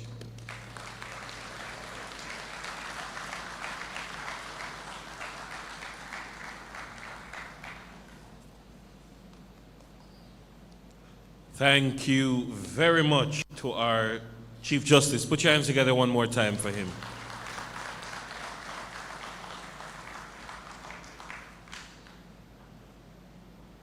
At this time, because we know that he has other matters to attend to, I'm going to invite to make a presentation to our guest, Corporal Mashika Reed East. Put your hands together as she comes. She's going to make a special presentation. Can we get that presentation from the back of the room up to the front? I'm going to ask the photographer to get in place. And Chief Justice, I'm going to ask if you can make your way forward.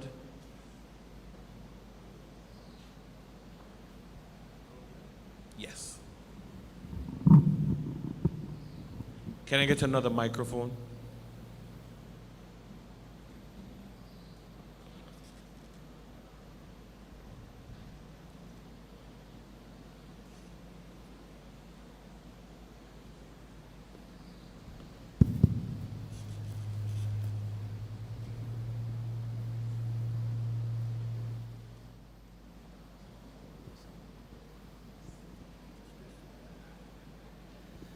The Honorable Chief Justice, Mr. Brian Sykes, on behalf of the graduating cohorts today, we are extremely grateful for you taking the time out to be here with us and sharing with us an excerpt of your wealth of knowledge,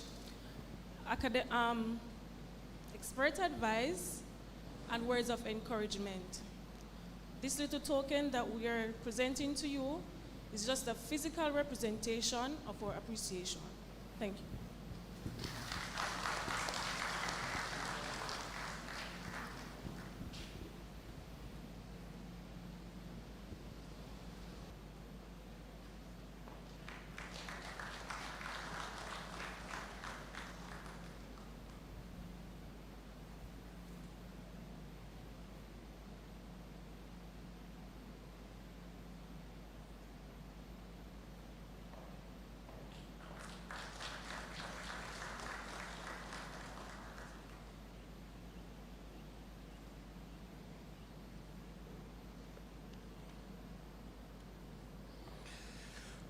At this time, we are going to now move to the presentation of certificates.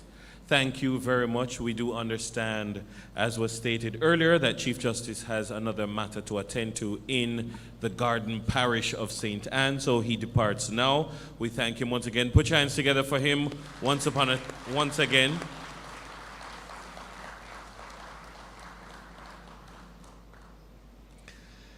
And I'm going to invite the Director of the Faculty of Criminal Investigation Training here at NPCJ, SSP Maldred Jones-Williams, to assist with the presentation of certificates and awards.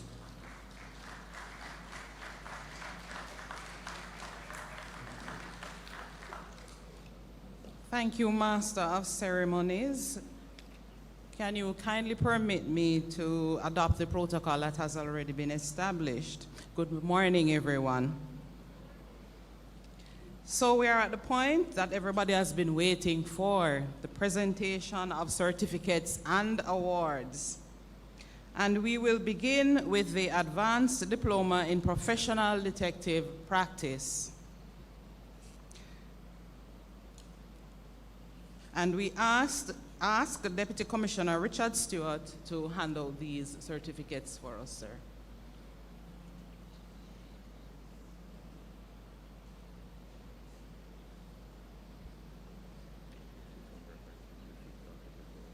Yeah.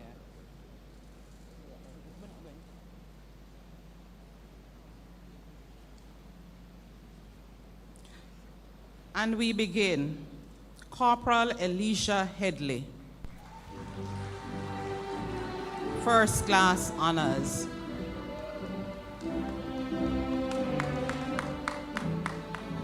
Please clap them.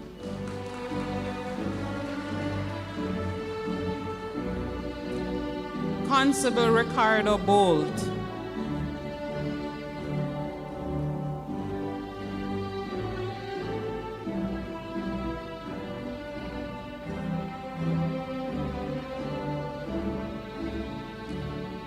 Constable Daniela Dennis.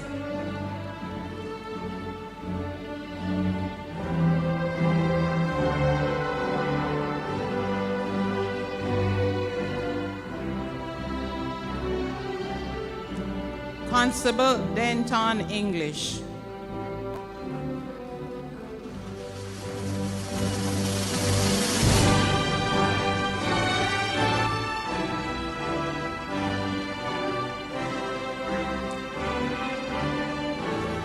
Constable Jordan Gentles.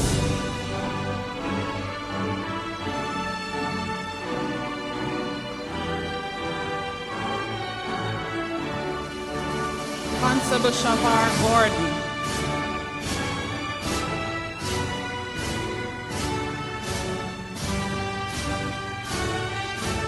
Constable Adrian Hill.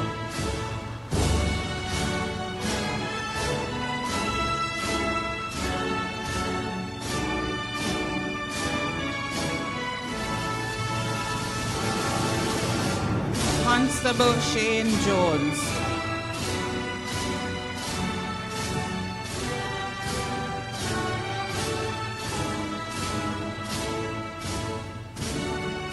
Constable Emerald Smith.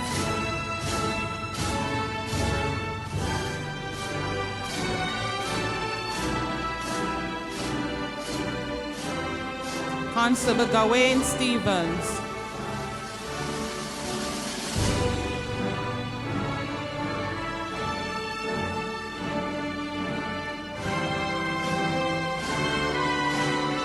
Constable Giovanni Leckie.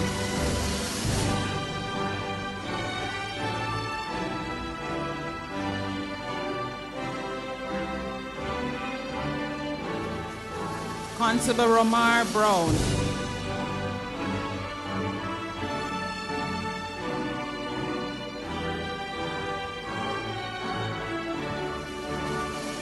Detective Corporal Lawrence Burrell.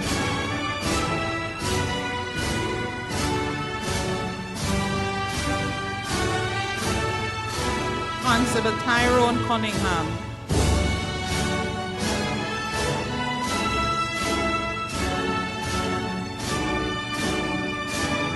Constable Andre Gordon.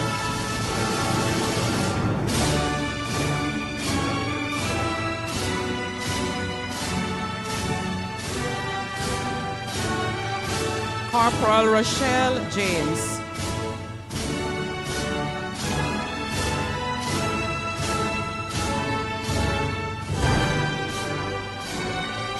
Constable Christopher Melvin.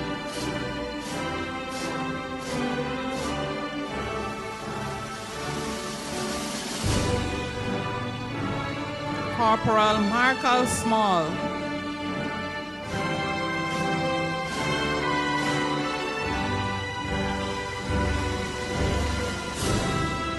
Constable Darren Taylor.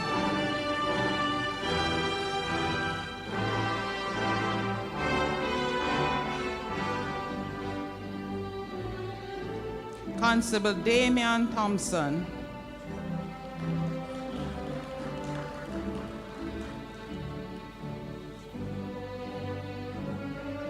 Constable Alex Smith.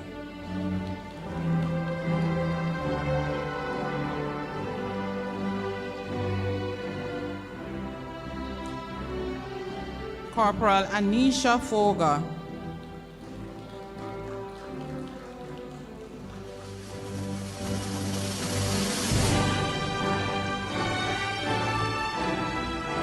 Constable Havanel Harris.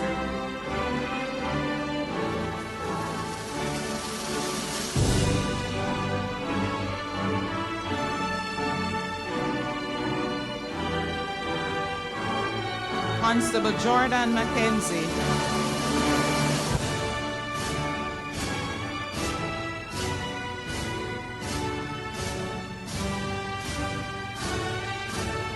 Corporal Rapp Peart.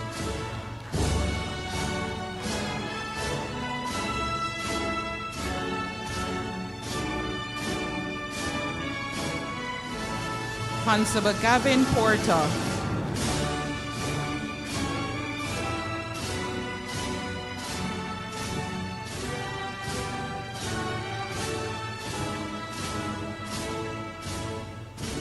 Constable Leonardo Reed.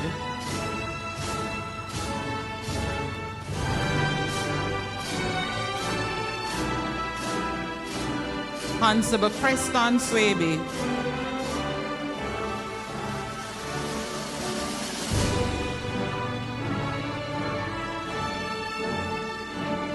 Detective Constable O'Dane Taylor.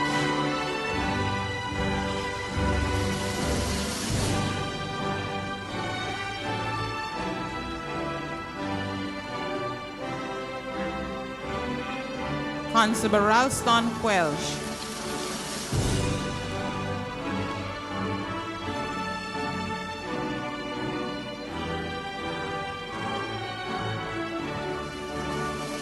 Constable Marlon Farquharson.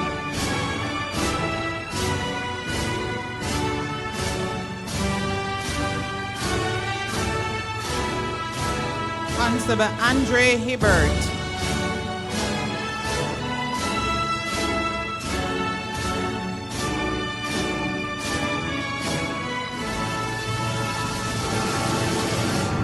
And Constable Sharna Lee Lindsay.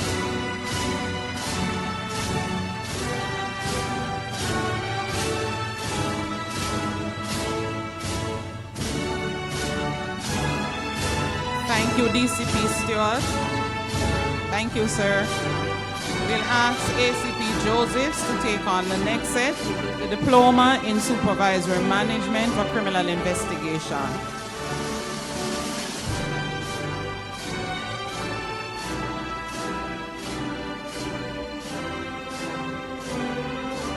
And we begin. Detective Sergeant Artel Anderson. And I must mention that this set, their specialization is in forensics.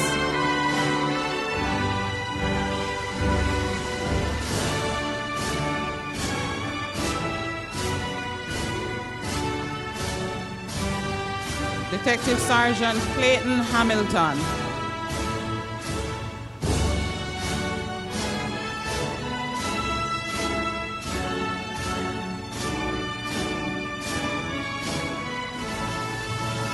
Detective Corporal Robert Stevenson.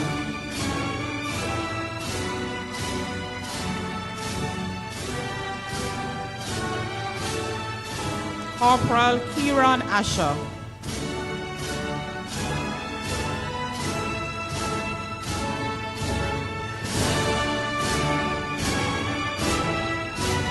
And finally, Detective Sergeant Lauren Thomas.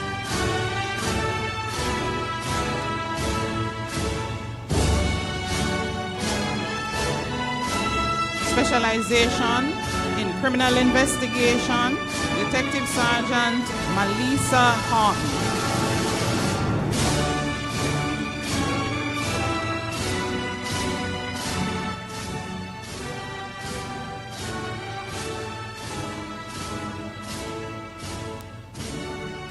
Detective Corporal Rebecca Newland.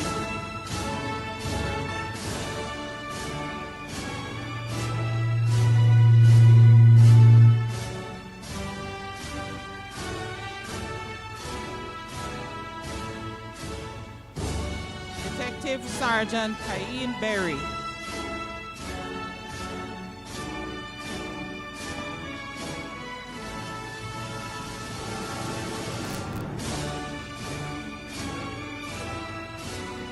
Detective Sergeant Monique Belafonte.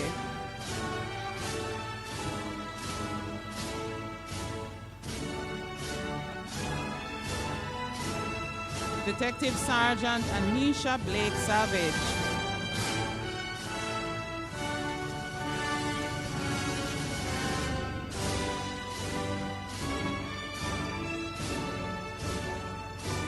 Detective Sergeant Melissa Pink.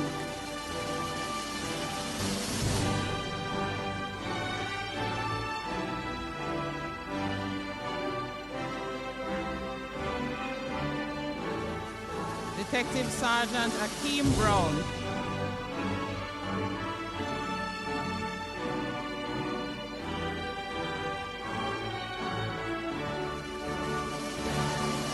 Detective Corporal Howard Gillespie.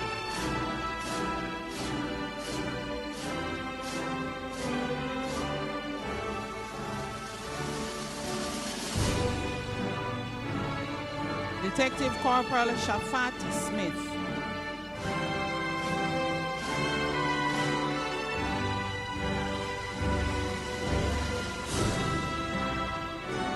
Detective Corporal Moses Donald.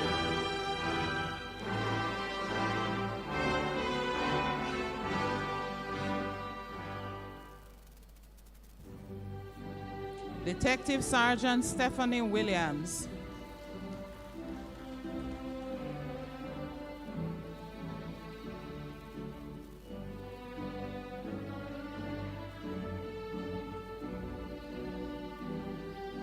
Detective Corporal Glenroy Watson.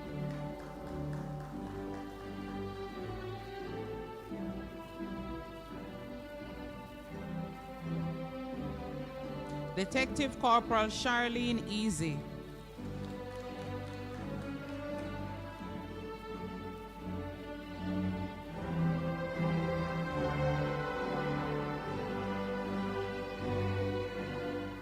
Detective Sergeant Carl McClarty.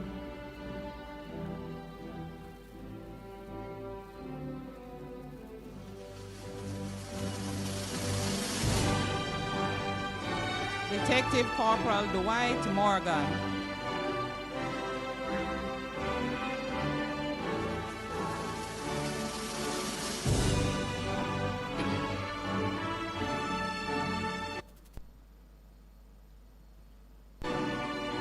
Sergeant Cedric Vickers.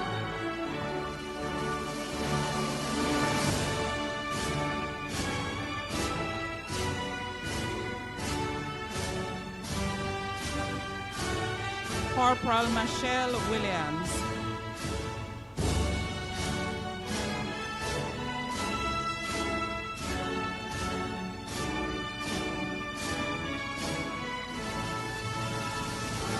Detective Corporal Misha Brown.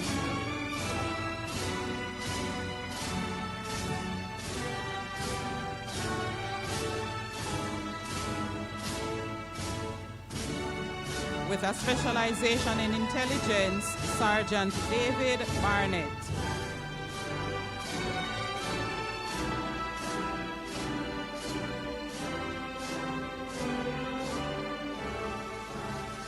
Detective Sergeant Nicola Ranger.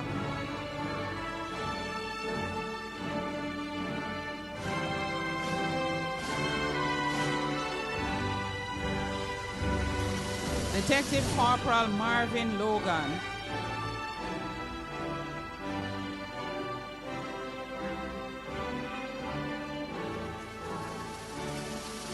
Detective Corporal Jordan Johnson.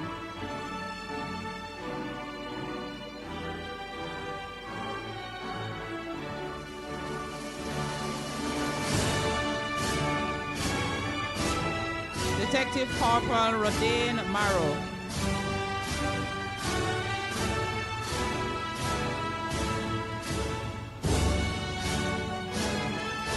Detective Corporal Sashane Walker.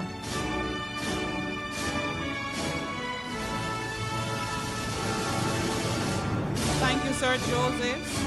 We will ask Acting ACP Christopher Brown to do the next thing.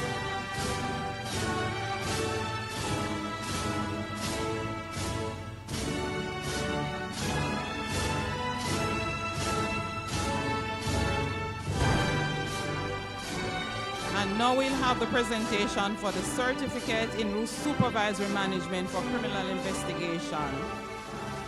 Detective Corporal Ricardo Blake.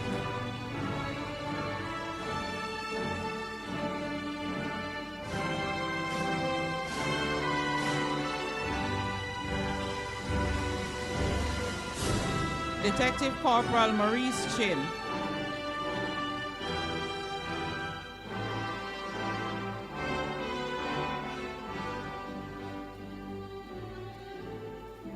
Detective Corporal Janelle Daly.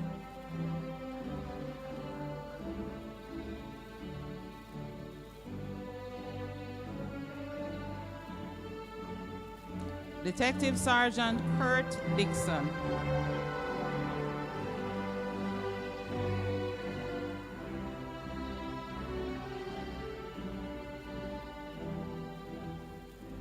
Detective Corporal Kasim Hanson.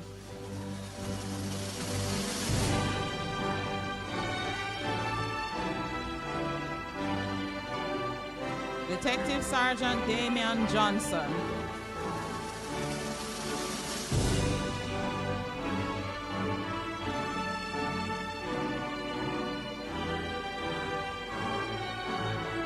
Detective Sergeant Monique McCoy.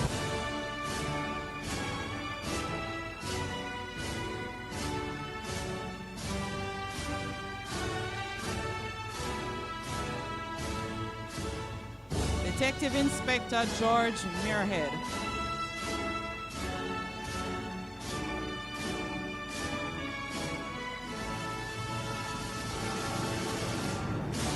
Detective Sergeant Kino Pommels.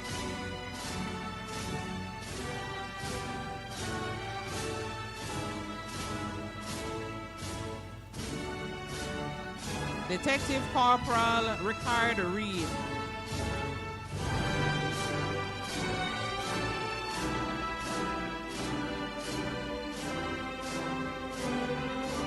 Detective Corporal Angelo Burke.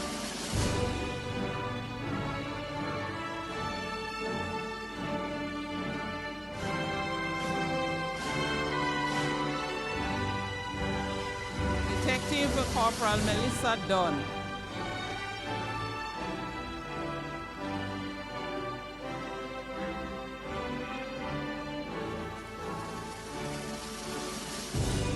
Detective Sergeant Dave Francis.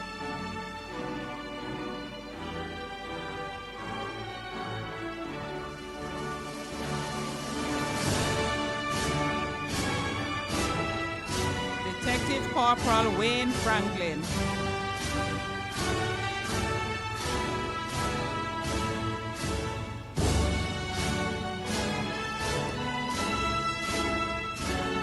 Detective Sergeant Davin Henry.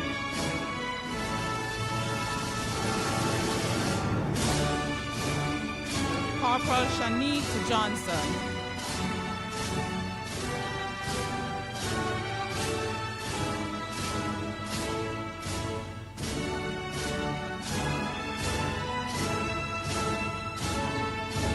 Sergeant Michael Lewis.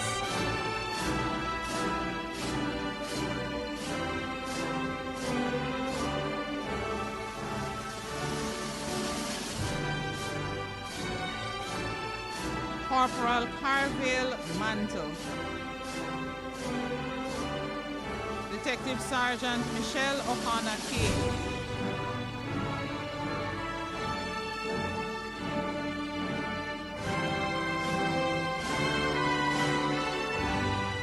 Detective Corporal Andre Pinnock.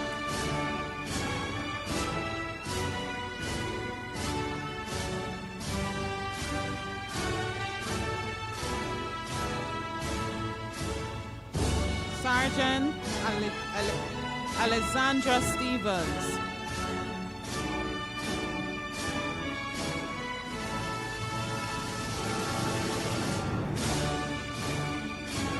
Detective Sergeant Kenoi Bowles.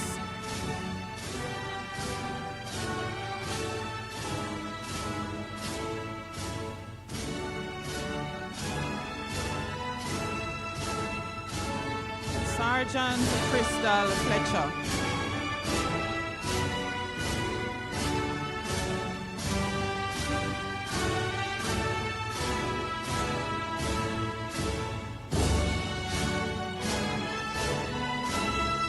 Detective Sergeant Kevin Golding.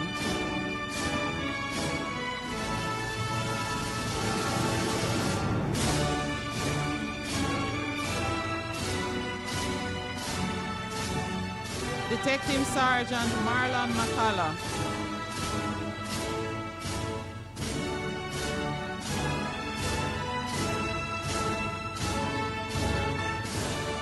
Detective Sergeant Alethea Morgan.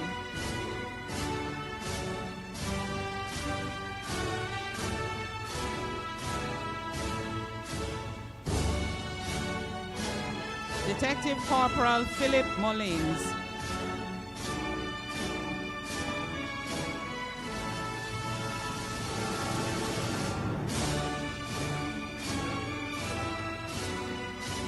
Corporal Meshika Reed East.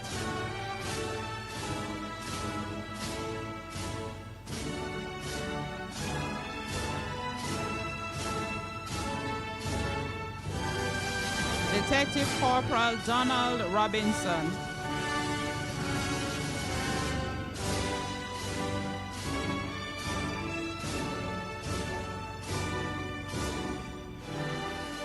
And finally, Detective Corporal Kedroy Taylor.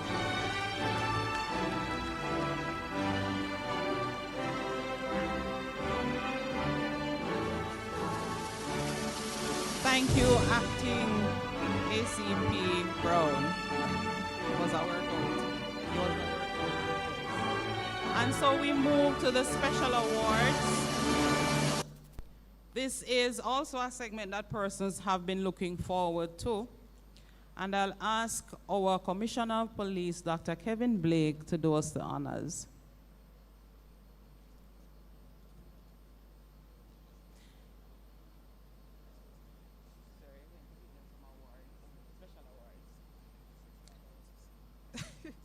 Not today, sir.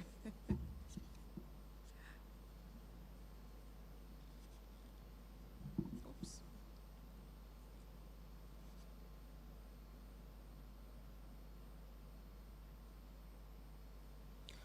All right.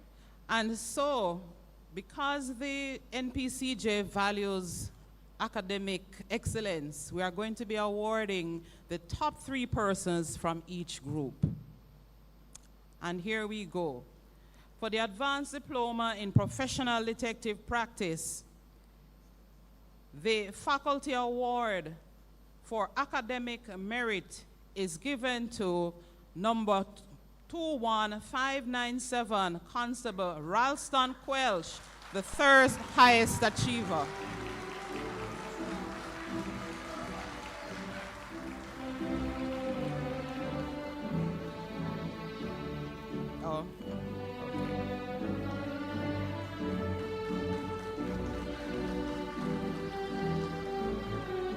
The Faculty Award for Academic Distinction is given to number 18472, Constable Alex Smith.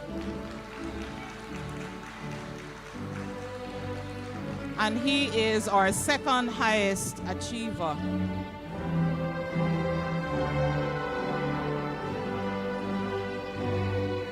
And our highest achiever, the Reginald Grant Award for Academic Excellence, and the profile of retired, now deceased, ACP Reginald Grant is in your program. The Reginald Grant Award for Academic Excellence is given to number 18547, Corporal Elisha Headley.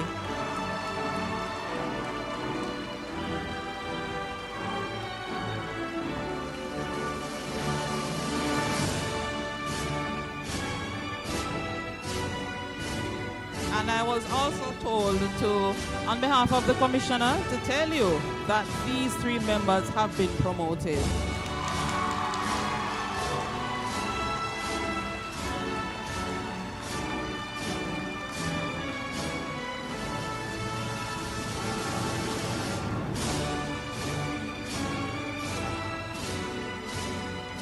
And so we move on to the Diploma in Supervisory Management for Criminal Investigation. The Faculty Award for Academic Merit goes to number 11388, Detective Sergeant Nicola Ranger.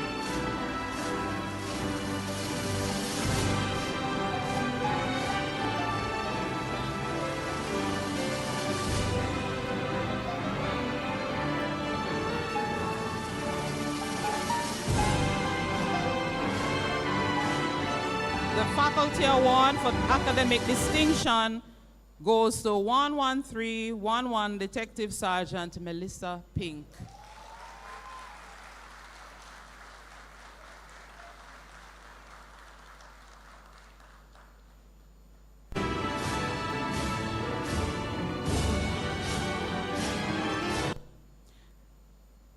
The Director's Award for Academic Excellence goes to number 15074, Corporal Michelle Williams.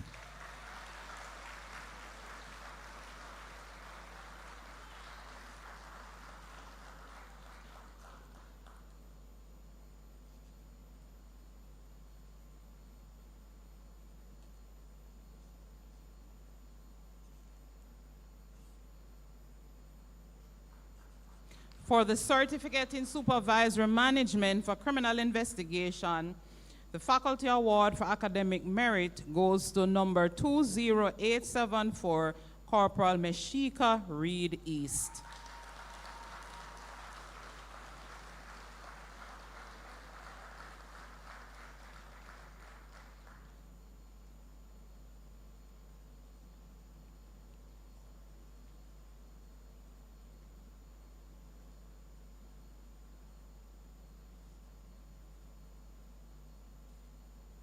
The Faculty Award for Academic Distinction goes to number 13104, Detective Sergeant Monique McCoy.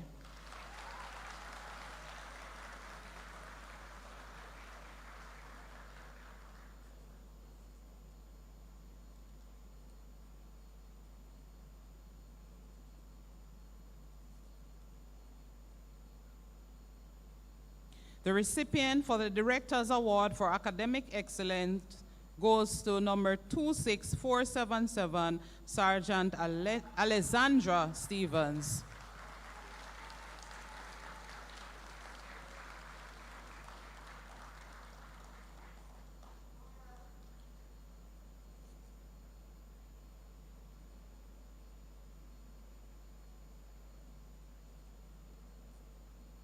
Thank you, Commissioner. So at this time, my final presentation will be to someone who I will call the mastermind behind the programs at the Faculty of Criminal Investigations training. He has provided not only guidance and support, but also the resources needed to get the job done.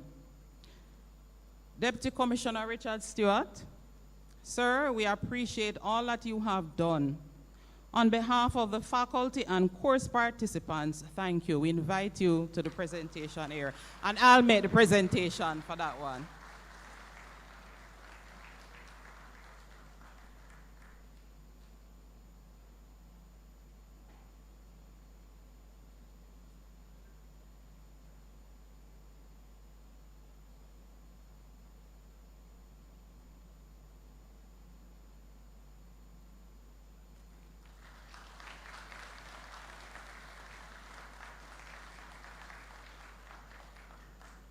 All right, thank you everyone, and congratulations to all the recipients. And before I go, you know, we are not just in the business of awarding or giving out gifts to the participants, but also to our specially invited guests. If you look under your seat or feel under your seat, there may be something there that will give you a little token from our faculty.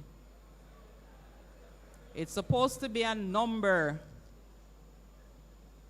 Oh, somebody has one, got one. Just identify yourself to my team at the back and we have a little token. There are two more.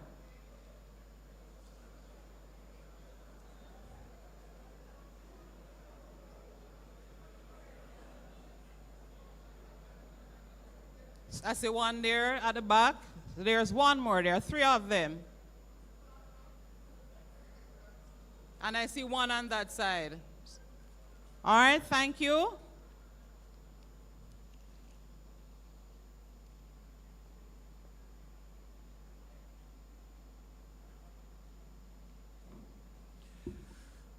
Thank you very much, SSP Jones-Williams. Well, permit me to ask you to put your hands together one more time for DCP Richard Stewart. I think the commissioner will allow me to say leadership matters. And there are so many times when you try to build systems and you try to build institutions, and maybe one might not have expected the kind of approach of Richard Stewart, but it is clear that he is building something at the crime and security portfolio. And we are seeing an evolution that is very, very impressive. Put your hands together for all of you, including all of the detectives, senior detectives, because one day you will be sitting up here as senior detectives, all right? There is a black Kia Sorento with your back right window that is down. The license plate is 3185 Lima Foxtrot. I don't know what that means for the condition of the vehicle now because it has been raining, but you might want to wind up your window. A black Kia Sorento 3185 Lima Foxtrot. We have a very important moment now because you've received your certificates, but now it's time to receive your charge. And to receive your charge, I'm going to invite the very capable head of the Criminal Investigations Branch, ACP Wayne Joseph. Good afternoon, ladies and gentlemen. And I want to acknowledge the Commissioner, DCP, all the rest of the senior officers, invited guests, graduates.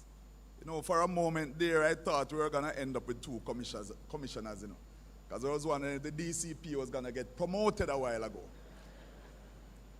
You see, ladies and gentlemen, I'm so happy to see the turnout. And I'm proud of all the persons who have been awarded. I want to commend you for completing the courses, and for all the awards that you have kept. Now, when I look at you in all the black, white, red, I feel extra proud because I remember Expo. And when I realized that the investigations would have been on show, I sent out a message to all crime officers that all detectives coming to Expo should be dressed in black, white shirt, and red tie. And because image matters. And when you saw what happened at Expo, and ever since that, the trend has caught on. And now I see even uniformed persons, when they are not in uniform, they are dressed in black, white, and red. So,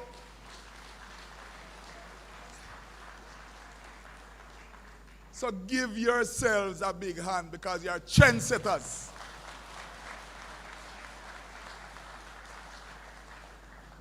But I don't want it to stop there. I want you to continue leading the charge in setting the trend in all the positive attributes that are required to transform and continue to transform the JCF.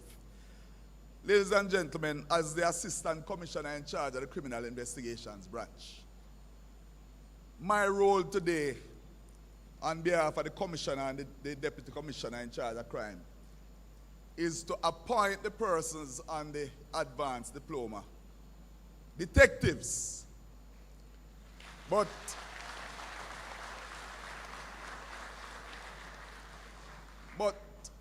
before I give you those badges, I have to give you a charge.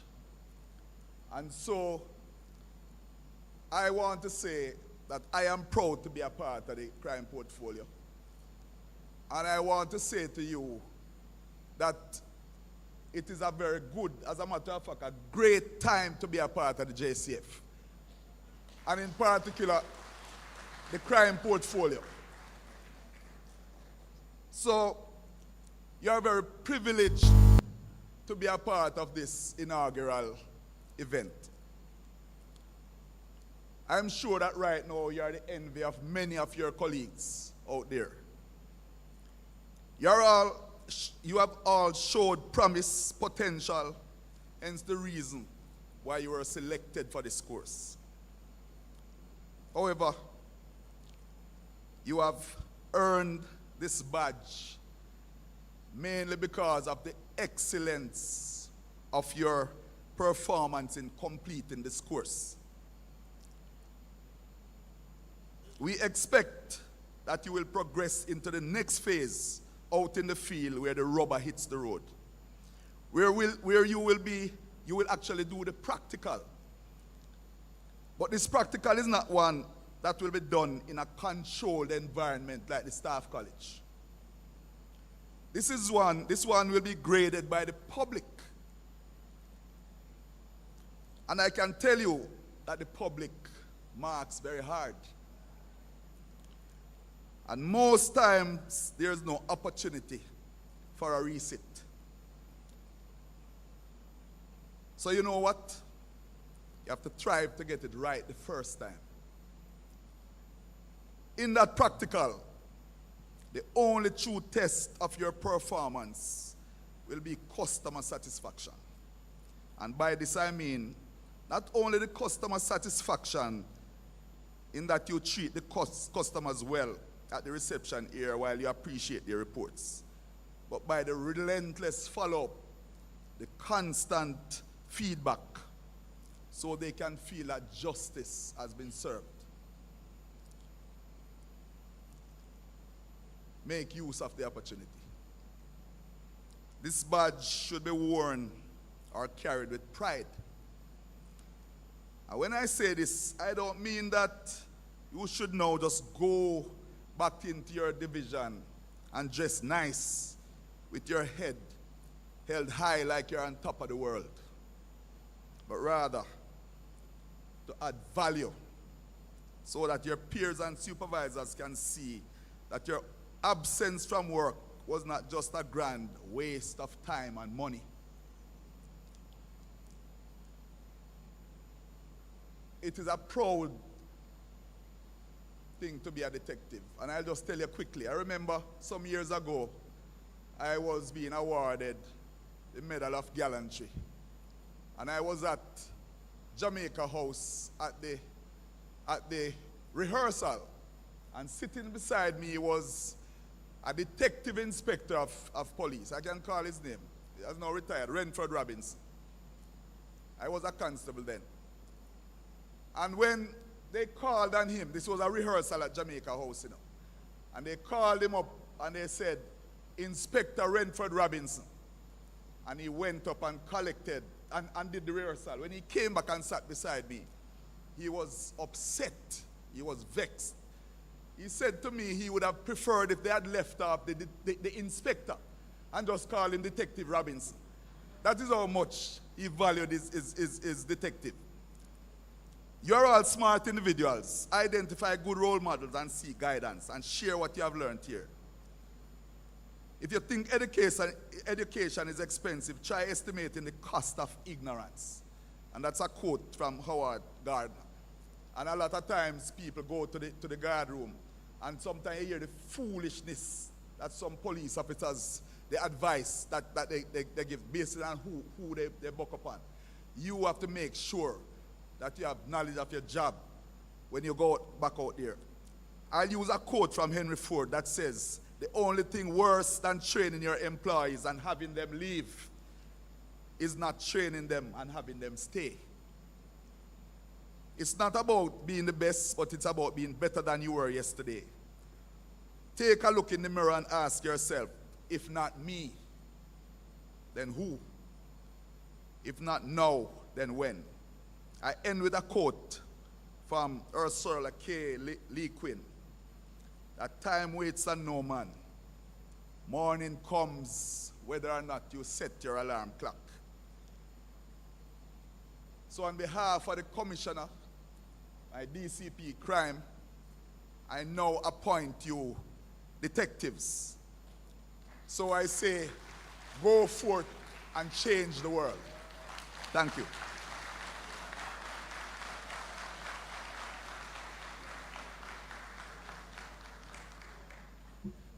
Thank you very much, ACP Josephs.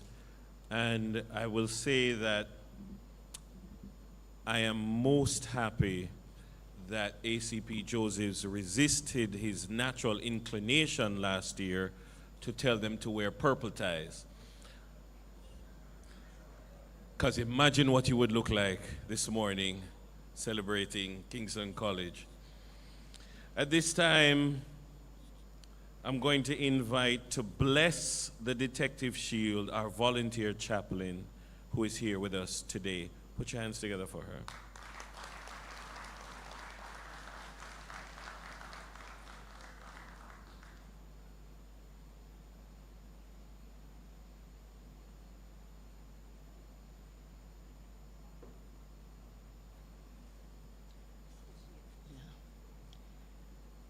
Good afternoon. May I still adopt the protocol that has been observed? Let us bow our heads. Father, you are God. You are the King of all kings. You are the Lord of all lords. You are the keeper of justice. Today we gather with gratitude and reverence as these men and women stand at the threshold of the new chapter in their service. As they graduate and receive the badge of a detective, we ask that you bless these symbols of duty, sacrifice, and truth. Lord, we ask that every badge placed upon their chests be more than just a metal emblem. It is represent integrity, courage, wisdom, and unwavering commitment of justice. May those who wear these badges carry them with honor and humility. Father, grant these detectives sharp minds to discern truth and deception, steady hearts in moments of danger, and compassionate spirit when dealing with those who suffers. Guide their step as they investigate what is hidden, uncover what is unjust, and defend those who cannot defend themselves. Protect them, O Lord. Protect them, O Lord. Oh, as they go into their different places where darkness may exist. Surround them with your divine shield when they risk their lives or they faces dangerous risks, uncertainty, difficult decision. Let your wisdom guide their judgment so that justice is carried out with fairness and righteousness. Bless their families who supports them. Strengthen their colleagues who serve beside them and build unity within their ranks. May they always remember that their service is not only to the law, but to the people and community that they are sworn to protect. Lord, I place these badges, and let me remind them, let these badges remind them daily of their calling to stand up for truth, to pursue justice, and to walk in honor. As I dedicate these badges, Lord, I ask, Lord God, that your word, according to Micah 6, verse 8, oh God, that they should walk humbly, oh God, and do uprightly. And God Almighty, consider the poor and the needy as they execute justice. May your will for their life be done.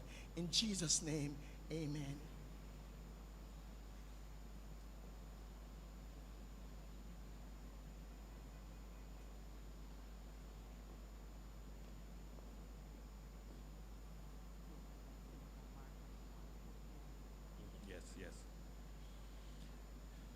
At this time, I'm going to invite ACP Josephs to pin Corporal Marco Small.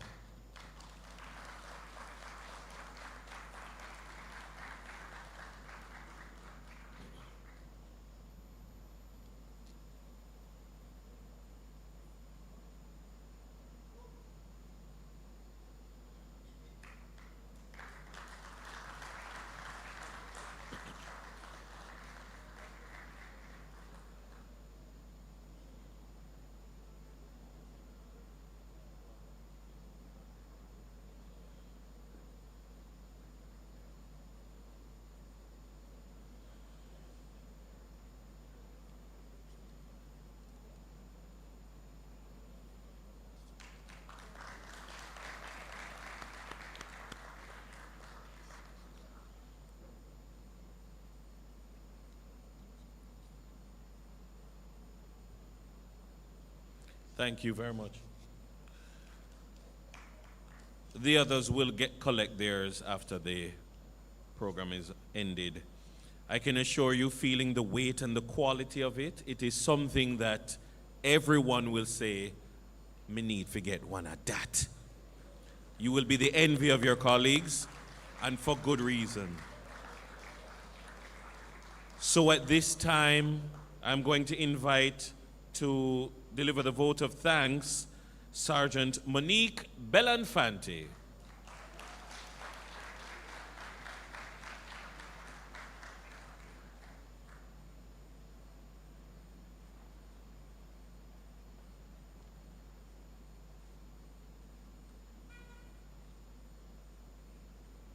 I ask permission to adopt the protocol that has already been established. Good afternoon, everyone. On behalf of the graduating class of the Diploma in Supervisory Management course for Criminal Investigation, Cohort 1 of 2025 and Cohort 1 of 2026, and the Advanced Diploma in Professional Detective Practice course, I am deeply honored to deliver this vote of thanks on this momentous occasion.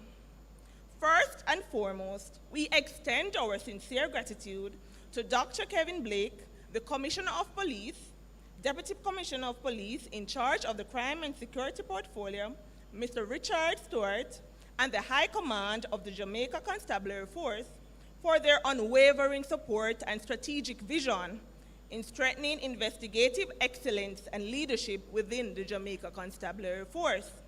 Your commitment to professional development continues to inspire confidence, discipline, and progress across the organization. We offer heartfelt thanks to the Assistant Commissioner of Police, Mr. Merrick Watson, Director of the National Police College of Jamaica, as well as the course coordinators from the Faculty of Criminal Investigation Training.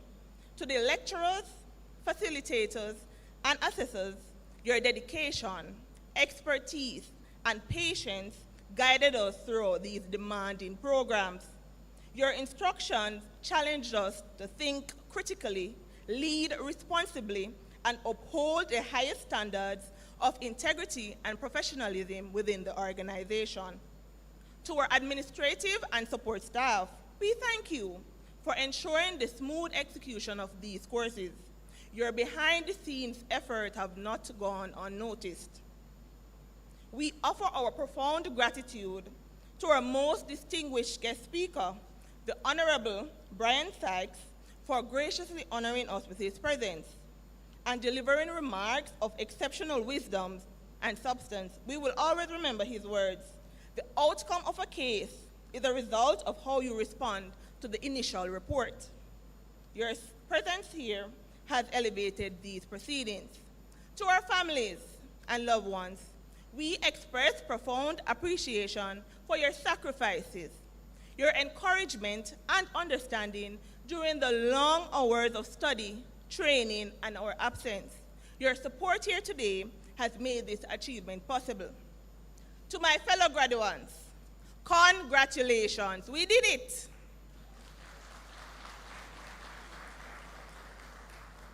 Today represents not just the completion of courses, but a renewed commitment to ethical leadership, advanced investigative practice, and service to our communities. May we apply the knowledge gained with wisdom, fairness, and dedication as we continue to serve and protect. Finally, to everyone who has contributed in any way to the success of this graduation ceremony and these programs overall, please accept our sincere thanks. Your collective efforts have made today a proud and memorable milestone. As we move forward, let our leadership be firm, our investigations precise, and our commitment to justice uncompromising. Thank you all, and may we continue to move forward with professionalism, courage, and honor.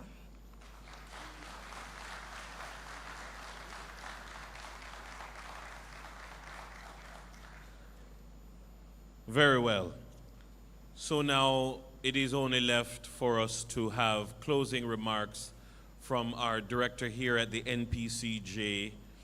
It is good to have him say the final words. And so ACP Merrick Watson, we welcome him back to the lectern to deliver the closing remarks, and then we will have the national anthem.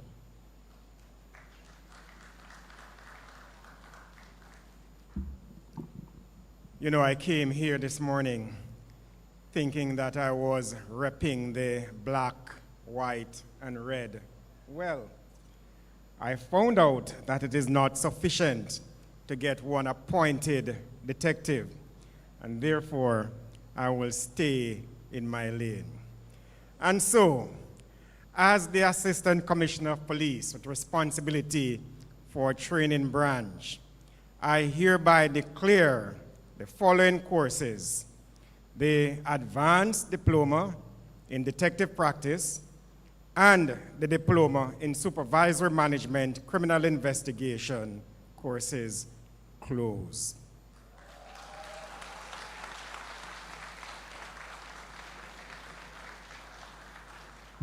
Ladies and gentlemen, the national anthem of Jamaica.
Ladies and gentlemen, the repast will be in rooms 3 and 4.